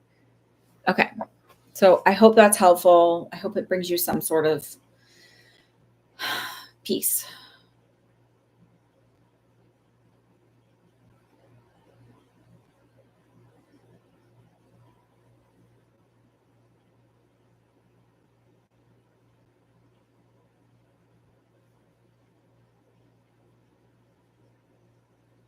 I still feel like there's an interesting hierarchy, Cindy, with this organization. I'm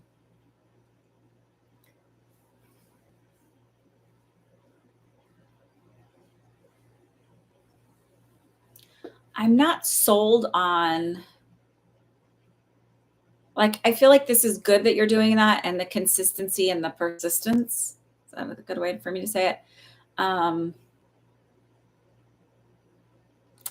There's still this older woman that just feels like she uses this position as a way to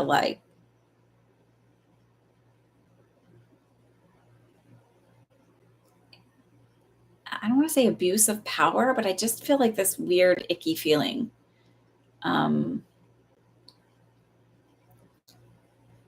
It's sort of like they're saying like it's time for her to move on.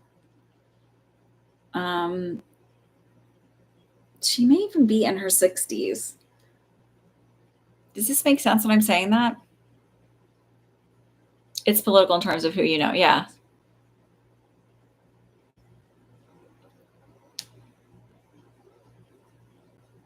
And I just feel like who you know is still like the people that you connect with there. And I feel like down the road it'll be a better thing, but it's just, there needs to be a change of the guard.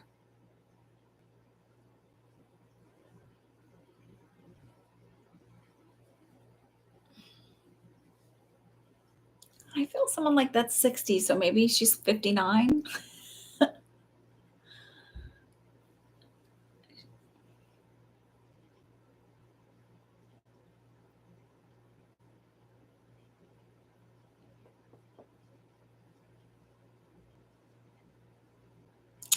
So it's just this feeling that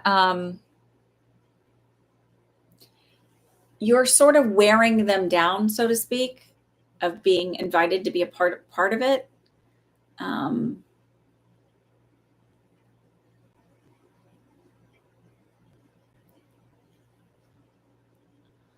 This person is just kind of elitist.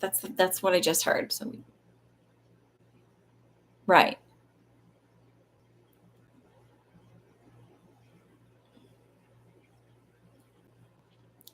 it just feels like an elitist energy. Like this person uses it as a way to make themselves feel more powerful. I do feel like things will change drastically in the organization within the next 3 years, to where it's not so political.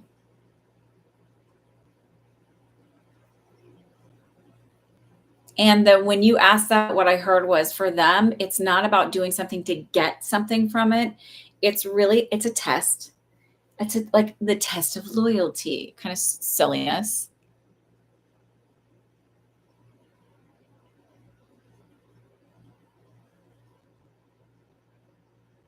Like doing the grunt work kind of thing. This is no knock on you when I say that, but I'm like, oh, I just don't have it in me to do that. Like, and I understand that like these things, like everything is about connections. And I wish that I wish that my neurodivergent brain would like get that, but I'm always like, I can't. It's just too much work. It's a rhetorical question in the sense of does it get me a spot or in? Not initially, but it does down the road. It's one of those things of like ticking off the grunt work. And I'm glad that you understand that, like that it is like that's how it is.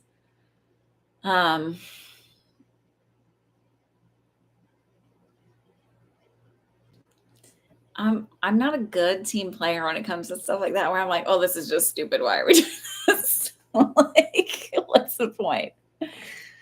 It's not helping anybody, but I get it. Yeah. So it will eventually. It's just not. I energetically when I look at this, I'm like, oh, you're so much better than this, Cindy. But I know this is something you want, and you know that that's a part of what you want. So it's like, yes, it is going to get you what you want in the long run. It's just annoying to have to do that. And I actually feel like down the road, there's not going to be so much of that. Like there is a vetting process, but it's not a that kind of vetting process.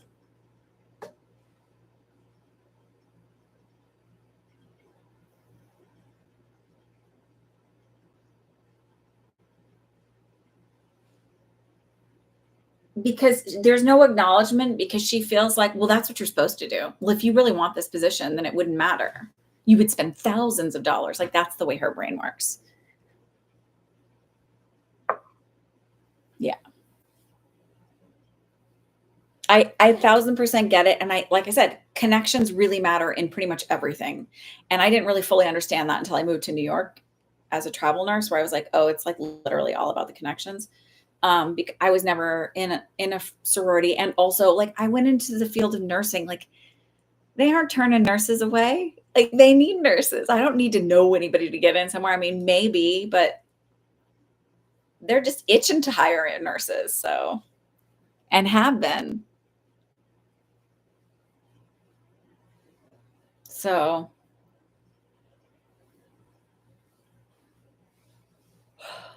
okay.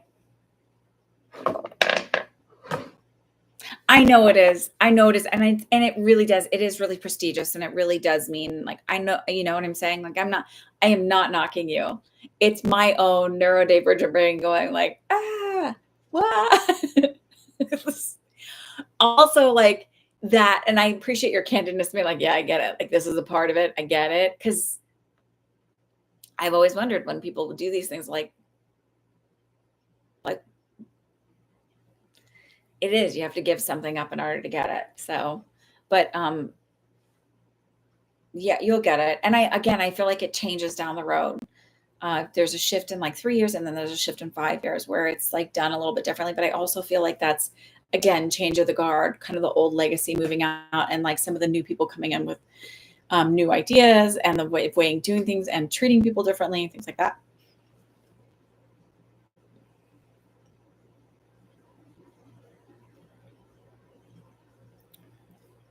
So it feels like there's going to be a shifting of things. Okay.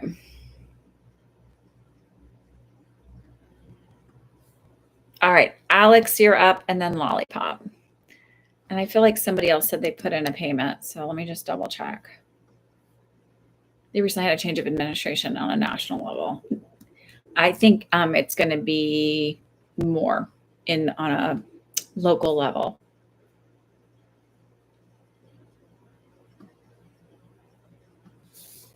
All right, Alex, did you ask your question? You did. You asked about a relationship. Hang on, let me scoot on up here and find it. Okay, my wife and I are going through some hard times. I am ready to be separated and move on with my life, but really scared to be alone. Do you see the separation happening? Are you still here, Alex?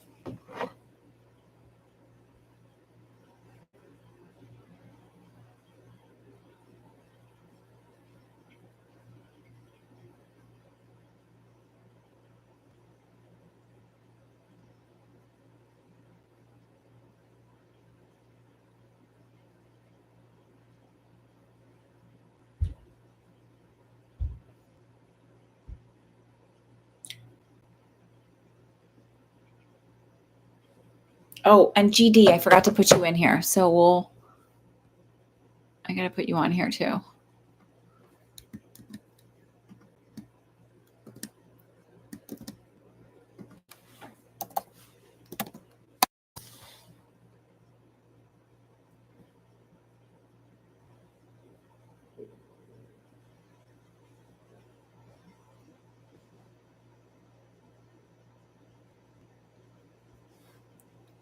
Okay. Oh, you're here. Okay, great. Okay, perfect. I want to read it because I just got distracted looking at my PayPal, waiting to see if you would show up.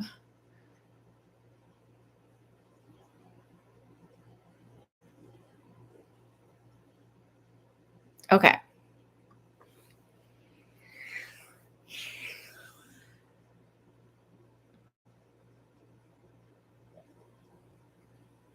So I feel like it's not, I don't know if this is when you'll be separated or when it'll be final, but 2 years is significant. And I also feel like you're not alone. Like she's feeling it too. And the difference is on her end is not afraid of being alone, but she's more worried financially if she can do it.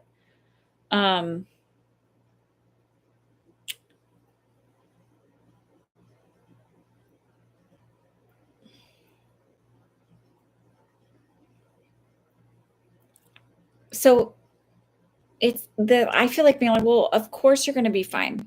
Like,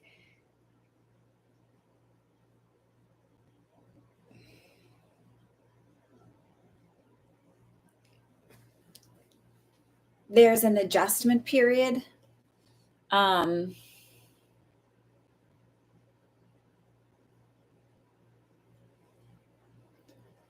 about 6 months.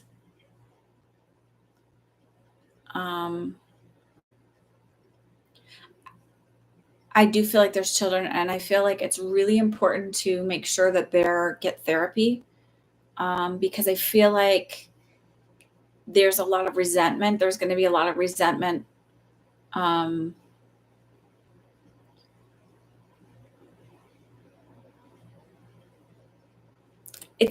going to feel like it's towards you, but it's really towards both of you. Also, I feel like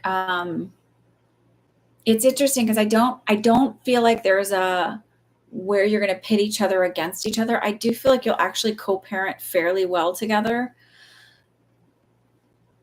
It might behoove you to start figuring out, like, go to feminist TikTok and watch it just to see a different perspective of what you're going through and not be defensive. Just listen. I feel like a lot of what's going on between the two of you is absolute miscommunication breakdown over time. And it feels more like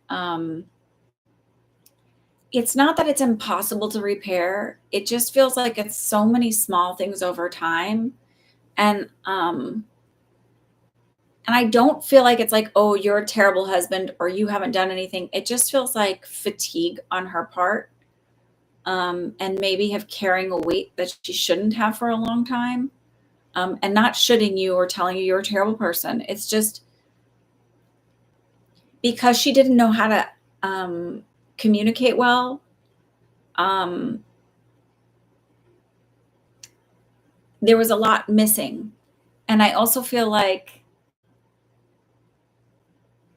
roles got taken on without real full consideration of where they should have been for the both of you.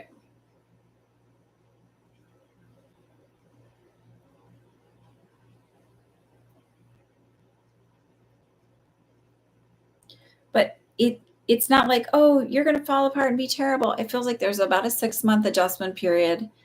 And I don't know that it's like you go out and start dating right away. I actually feel like you're going to be doing some work, just connecting with other men and like having friendships and building better bonds. And also just like getting to know you again. And that might be where like the first 6 months, like not going on a date. It just feels like an adjustment period. I don't know if this resonates at all. So I talk a lot about affirmations, and what follows I am is really important, and reprogramming our brain and like reparenting ourselves and doing that inner dialogue work. So it's like, remind yourself, I can trust myself. I can support myself. I'm okay. I'm safe. Of course I'm going to be fine. Having a partner is not what makes you whole and complete. Because, if you don't do the inner work and stuff, then it doesn't matter who you have with you. You're going to be miserable if you haven't done that work, right? Like nobody outside of you can rescue you.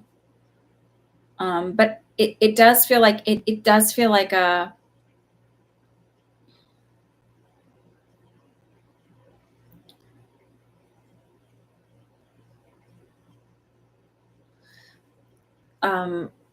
she tends to be a little bit more of a like the communication style is a bit more abrupt. And I feel like most of that's just she's just at her point where, and I feel like, oh, she wasn't like that initially, right, when you were dating and falling in love and stuff. I just feel like she's just honestly burnt out, and so it came to a place of just decision fatigue and exhaustion, and just so I feel more abrupt in the way I talk, and not necessarily sitting down to have those conversations in a way that's not attacking.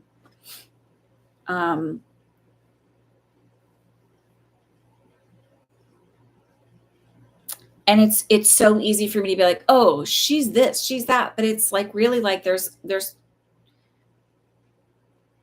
two things happening, right? Her just as much as your needs aren't being met, her needs aren't being met.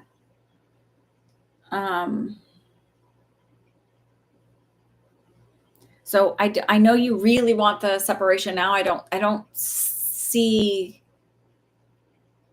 like, they're showing me 2 years as being, so I don't know if that might be,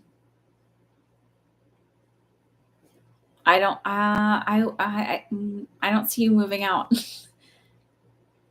soon, as much as you want it, and as much as honestly she's not far from wanting it either. I don't think you're really that far on being different pages. I just think there's different things keeping you there. Does that make sense when I say that? I keep seeing a little boy who feels like they may have ADHD or need some kind of special ed or extra pull-out curriculum. They're not cognitively delayed. Do you have a son that has that?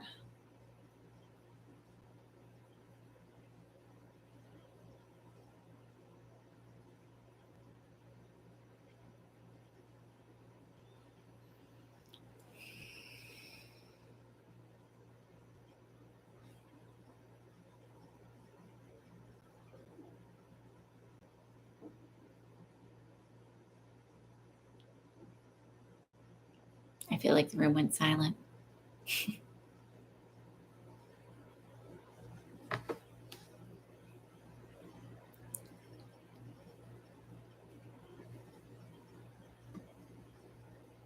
Are we maybe delayed a little bit? Does the sun make because I want to bring that up. Does the sun make sense?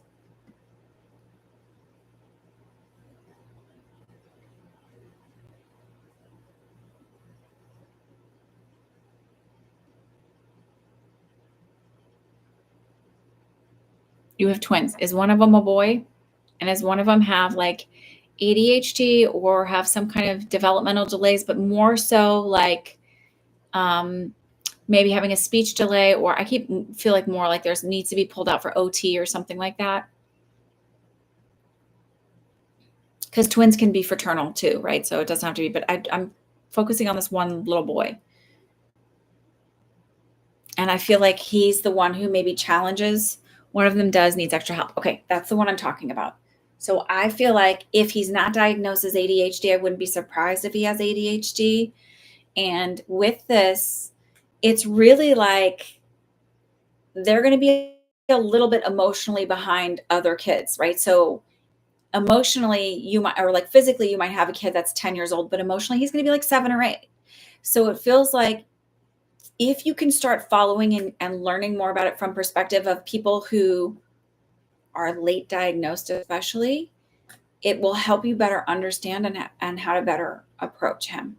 So my oldest daughter is autistic. She is not cognitively delayed at all. She's very smart. It's more around sensory issues and social delay. And so like when she gets frustrated or angry or whatever, I didn't get that I should have been really looking at someone who's a couple years younger than her physically. And same thing with my middle daughter. I don't know if she's autistic. We haven't gotten her. I have to get her evaluated for ADHD and autism, and she's definitely got some auditory processing stuff. But it just feels like that there's a source of stress that has with your wife that's a lot. I actually am leaning towards they're saying that she might even be undiagnosed ADHD. Having sensory overwhelm. So I didn't realize that I had a sensory issue, even though like looking at it, I'm like, oh, so obvious. Like I can't stand anything. You'll see me pull stuff away from my neck a lot. I don't wear a lot of jewelry ever.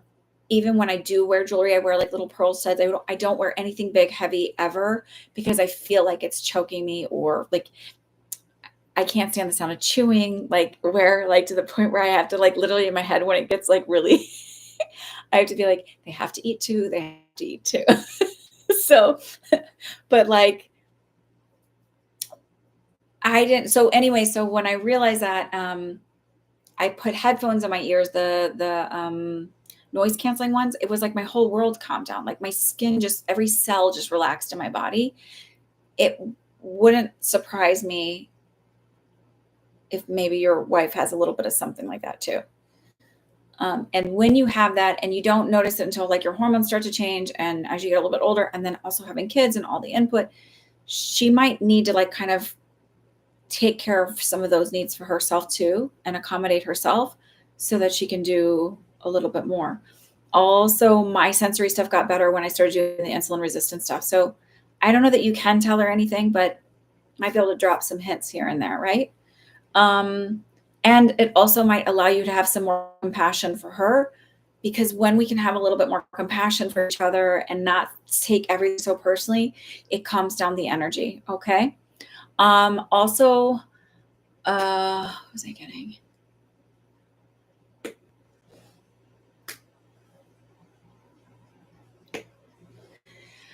She might even have and this might be with your son too, an auditory processing thing. So you might have to repeat yourself several times and be annoyed and be like, she's not listening to me. It's literally like it doesn't translate in her head. And it's not you. And she's like, no, it's just like, I think that creates some issues too. So if you can look at it like she's not doing it intentionally, she does not care about me, like instead of making it a personal thing, they're like, oh, I wonder what's going on with her, and start, even if you start doing the research, it might start making like some sense and give you a little bit more compassion for what she's going through and a little bit allow her a little bit more grace. And then also like it'll change the approach of everything. And when you shift that energy, it will shift a lot. Okay. So I don't know. I hope that helps. Okay. I'm going to leave you with that. And then Lollipop and GD, you're up. Lollipop, if you have a question, I hope that's helpful. And absolute,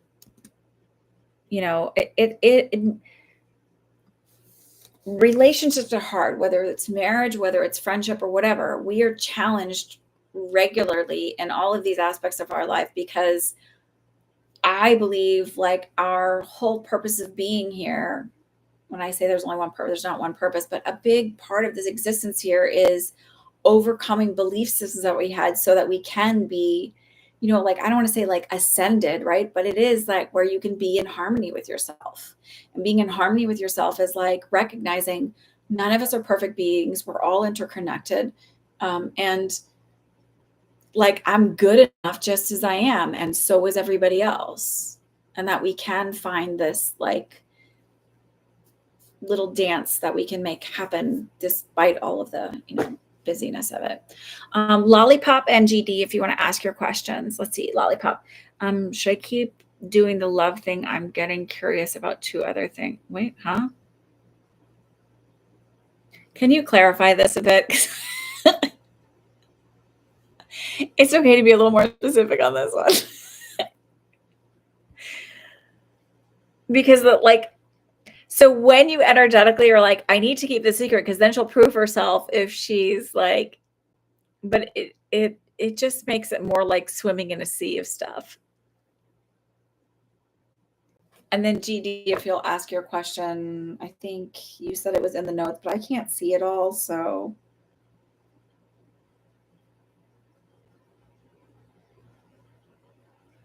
because of the way this app is, and I don't feel like logging on the other way. Oh, okay. Should I keep?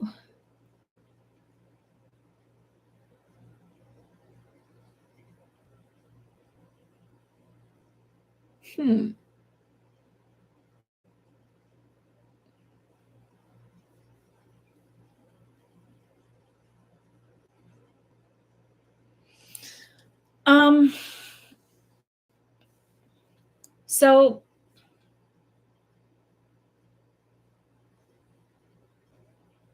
they're saying it's not a this or that, it's more like a this and that. And there are it's also this idea of like making the experiment harder than you have to. Like deciding the vibration of love is all the way up here rather than it is just here. It's easy to attain. And the way you're going about the process is more kind of the way an alcoholic is chasing the high. Meaning like I had a good friend who had a drinking issue. And she would say it's like, the first time you get buzzed, the buzz is what you really want, but then you kind of tip over the edge. And she said, and then you're sort of always chasing just that little bit of a buzz, that first part where you feel really kind of good. And it feels like when you say you're trying to expand it, it's almost that feeling of when you feel your aura expand, especially around there's certain people where your aura when you're really connected, it's hard. It's not just a physical connection. It's like there's certain people you will run into the world where you feel your aura expand around them.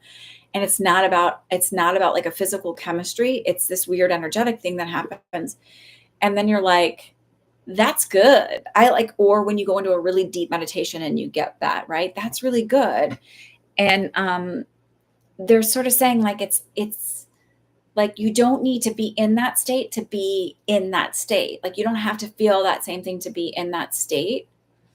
And the sense of truly loving yourself, it's not about an energetic feeling. It's about, again, the compassion, right? And the having grace with yourself and just being, and the acceptance. And because love isn't always a feeling, it's an acceptance, right? With just no judgment, just like, oh, like that's okay that I wasn't perfect because, I'm human and because we're all growing and experiencing. Yeah. And it can feel really incredible, right? And make you feel that way, but that's not, you didn't miss your turn, GD. I got you. Your last but not least, I'm sorry, it just kind of fell that way on accident. Because I realized I forgot to put you on the list, even though I got it in my head. Um, and so they're saying it's not a this or that, it's a this and that. So yeah, keep doing that, but that's not really where like being in a state of love is. It's not that constant high. I freaking love group meditations because I just like it's incredible the way you feel like that, and I get the raddest, like most incredible visions during them. Um, but I can't walk around that way all the time. But can I still be in that kind of headspace a little bit? Yeah. Um, the other two things I felt like you were, I don't know about exactly, but what did I feel like you were doing? Hang on, let me go back to that really quick.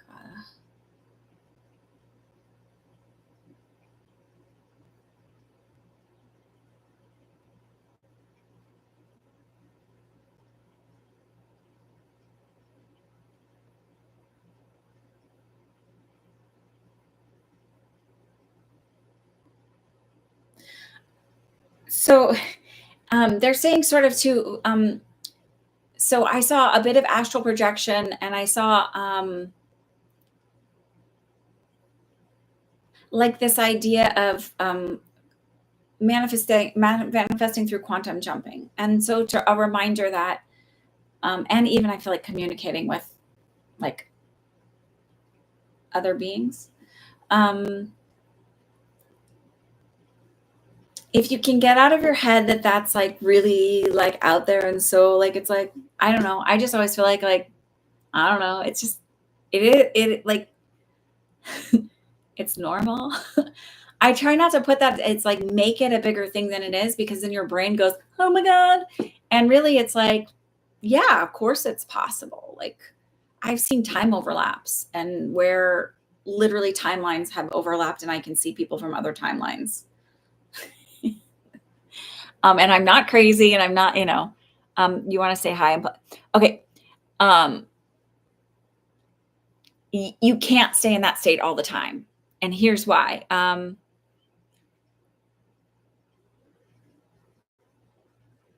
Right. So you can't stay in that high all the time because you also have to be grounded in this earthly experience. That's why you came here. And this idea that, I'm going to be ascended and I'm going to be high vibrational. I'm not saying you're saying that, but I hear that from a lot of people and it just drives me bananas because I'm like, hey, a-hole, we all have to be here.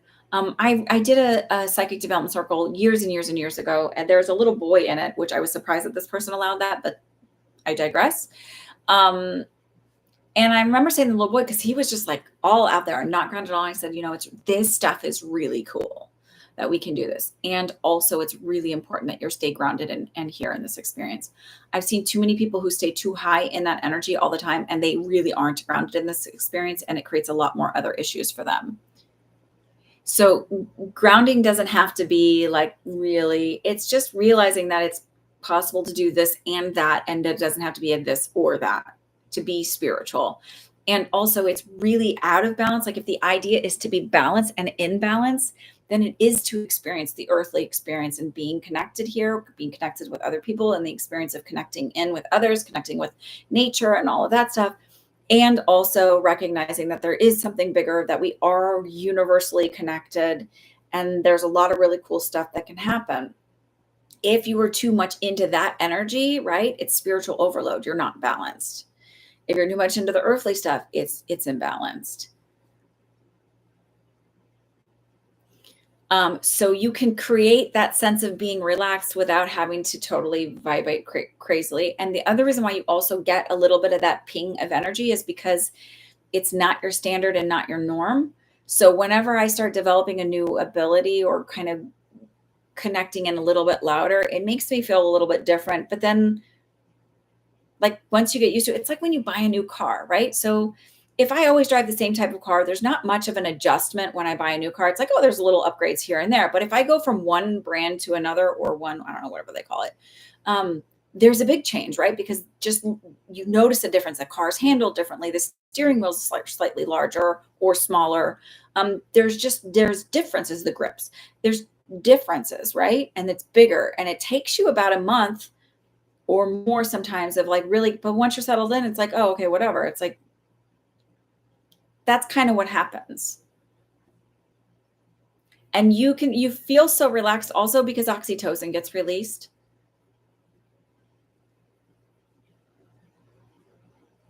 So,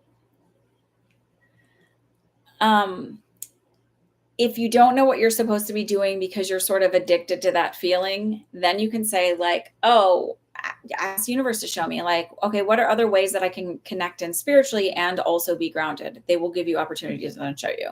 Like intuition and guidance from the universe literally is that easy. And then it'll show up and you'll just know it.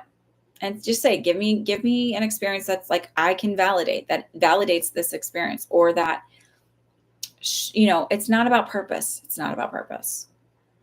I mean, I do all of this spiritual stuff, but I am not all of this spiritual stuff all of the time. I mean, trunk or treating yesterday. And, on Friday I was Girl Scout leader, and, we were doing art projects with dried flowers. Like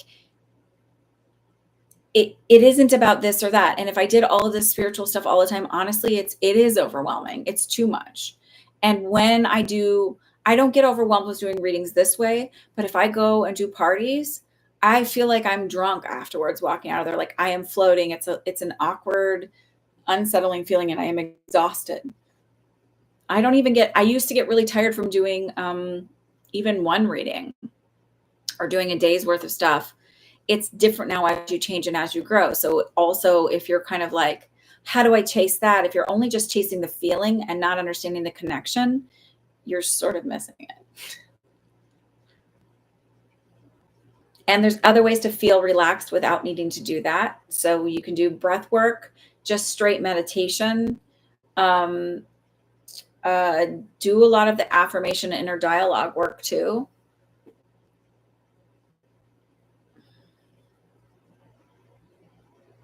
And the static stuff is just energy, just different forms of energy. I mean, what do you mean? What's the connection about?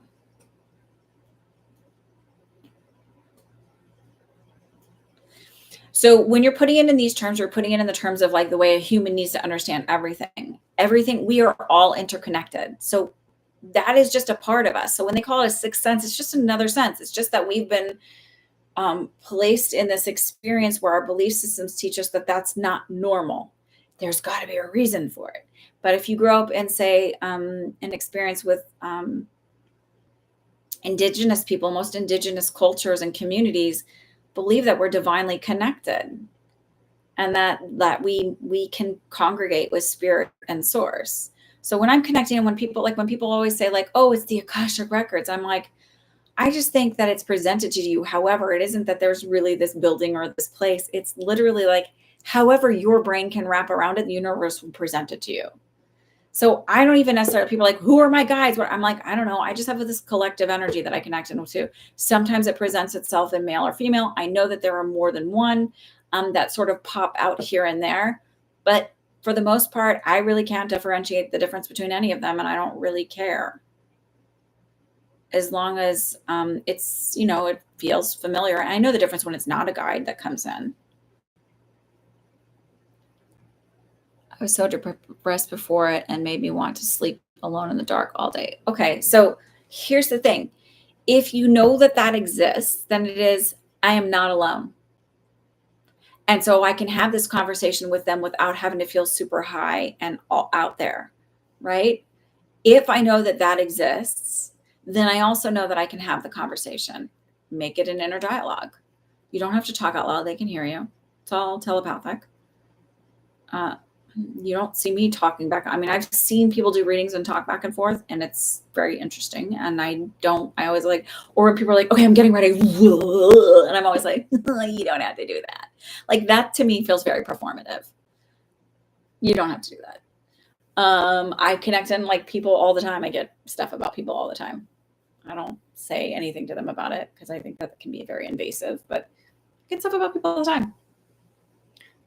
And there's not necessarily, it's like, what do I have to do about it? So it's like, okay, now I know this exists. And I will tell you, you're still like at the beginning of your journey and like whatever, but further down through like understanding, like just looking to outside sources to teach me and guide me, the thing that really elevated me and made me feel a sense of peace and calm was then understanding that, okay, if we create our reality, right? And if belief systems create our reality, and that's how the universe gives us things, right? And brings us experiences, then it's really important to reprogram your inner dialogue and your belief systems. So then I started doing the shadow work, which is like, well, where do my belief systems come from?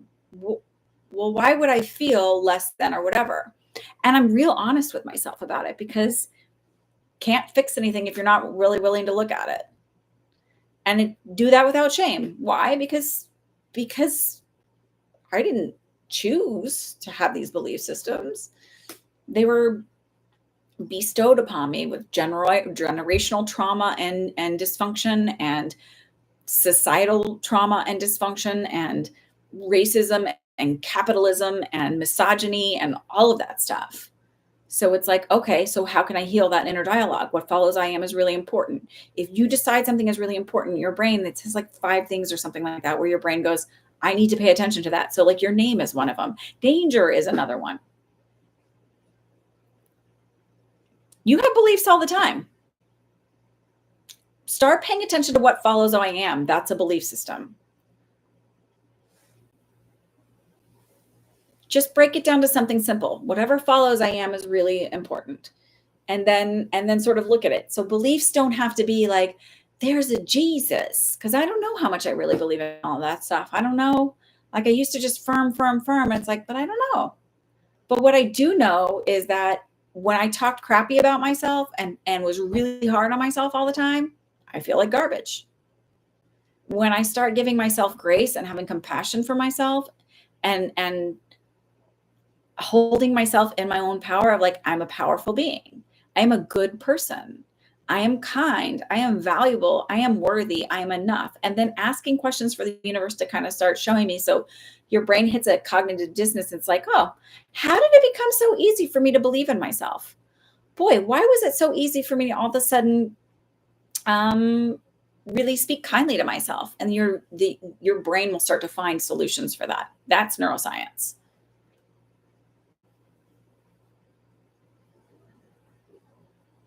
And so the space you're in is sort of like, I feel helpless. I can't do this. It's overwhelming. But the truth is, you're still alive. You've gotten yourself to this point. I'd say that's pretty badass and amazing. This world's not an easy place. I used to like to sleep a lot, but because I like my dreams. I went to some really crazy dreams and places and stuff, and I think they're amazing. You just can't break your connection to the love thing, because I don't know. It's not about replacing it, but it is understanding about when you start to feel that, it's like, that's possible. So instead of me going, that's the only thing, I go, possible, that exists. When I started doing readings and getting like what the universe feels about everybody else rather than seeing it from my perspective, it's like, oh, there is something bigger. And when I started doing manifestation work, it's like, oh, there's something like, this is real. This is just me making this up. And it's not about breaking that connection and saying, but when you're deciding like that's the only place where it feels good, that's an addiction. That's not balance. And I highly, highly recommend doing affirmation work and doing the work on self, like the self concept work. That shifts a lot of that. And it doesn't mean you'll never feel that again, but it shifts a lot of that. So you have a permanent state of feeling good about yourself for the most part. Sometimes you still have down days, but it's not overwhelming.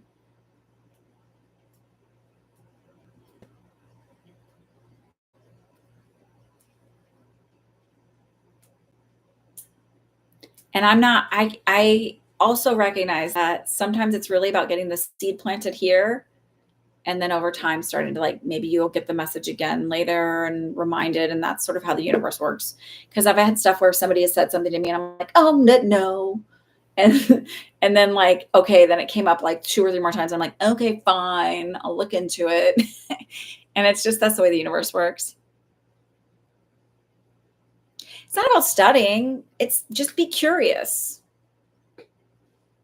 Just be curious about it. Experiment. That's what I do. I'm like, okay. So like when I started understanding astral travel, I just started reading a book about it. I'm like, all right, universe.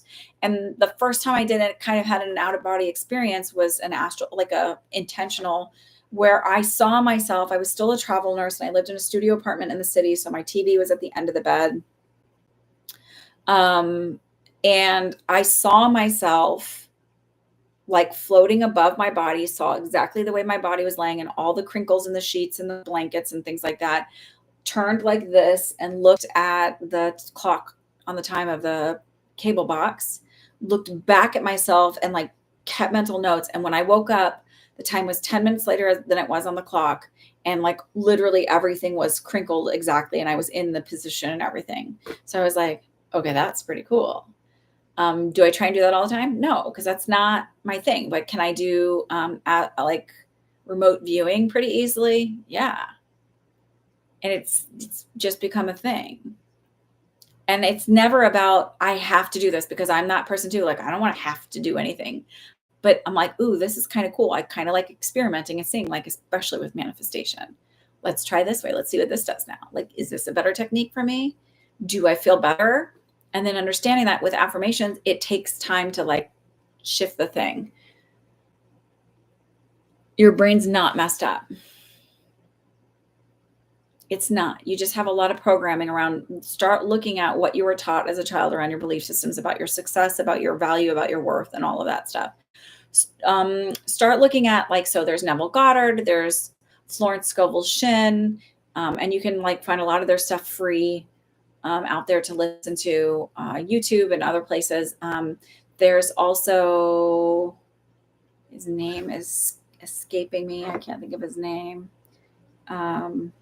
Let me see. I'm sure I have an Audible from him.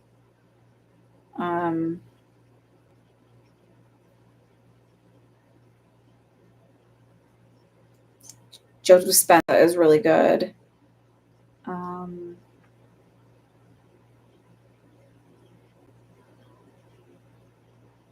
There's another guy I was just talking to somebody about. I can't remember his name, but it's worth just exploring that stuff. Okay. All right, GD, let's go. Okay. Will me and G have the opportunity to have reconciliation, a second chance to pursue by pursue. Sorry, I read peruse. I think that's what it says. A relationship at a point in the future. I don't really care about anybody's signs. That's just me.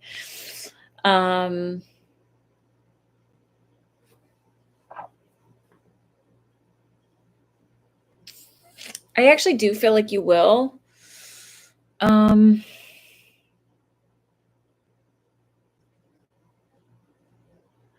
getting 3, so I don't know if that means 3 weeks or 3 months. But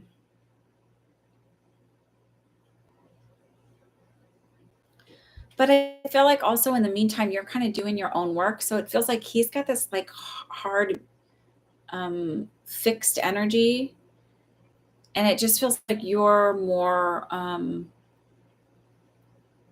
growth oriented, healing oriented.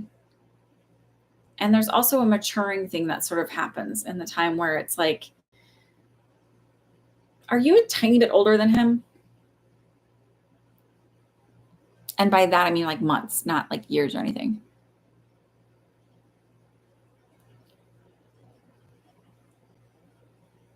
Okay. So, you are by 1 year. Okay. I'll take that. So it just feels like sort of, so I take that as a validation. The 333. So whenever I see angel numbers, like sometimes I go, oh, that means this, but for the most part, I just go, okay, that means I'm on the right path. I'm doing the right thing. I'm like, this is where I'm supposed to be. So I feel like there will be like a reconnection, but I don't feel like it doesn't feel like it's like the one, right? And I feel sort of like, because you're doing the work, and so you thinking that it'll be different, and it feels like you see him in a different light. It's a different perspective. There's a maturity that you're experiencing where he's not, and you're sort of looking for something, a deeper connection and a different kind of connection.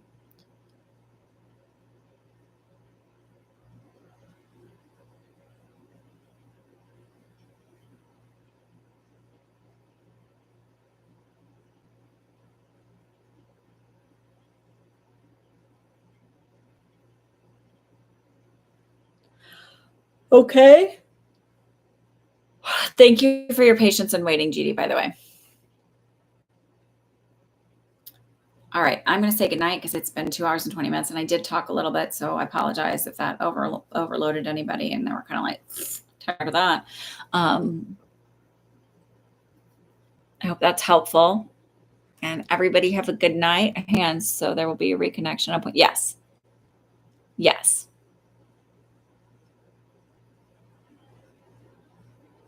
And I sort of feel like that happens because it ends up being a validation to you about your own empowerment and strength and like not wanting to accept breadcrumbs.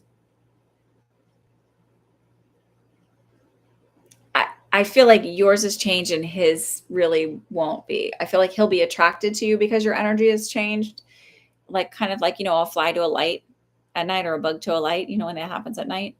But I feel like you'll be thinking, oh, it's yes, like he finally wants me kind of thing. And then like getting into it and being like, oh, like this isn't what I wanted. And this is exactly who he was before. And it feels like, this isn't really all that I thought it was. Okay.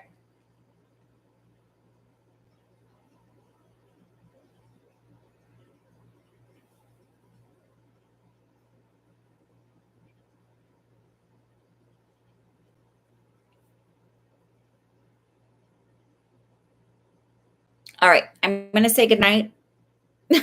I hope that was helpful. Good night, everyone, whoever is still here. You have an amazing rest of your day too. I'll talk to y'all next week. Bye.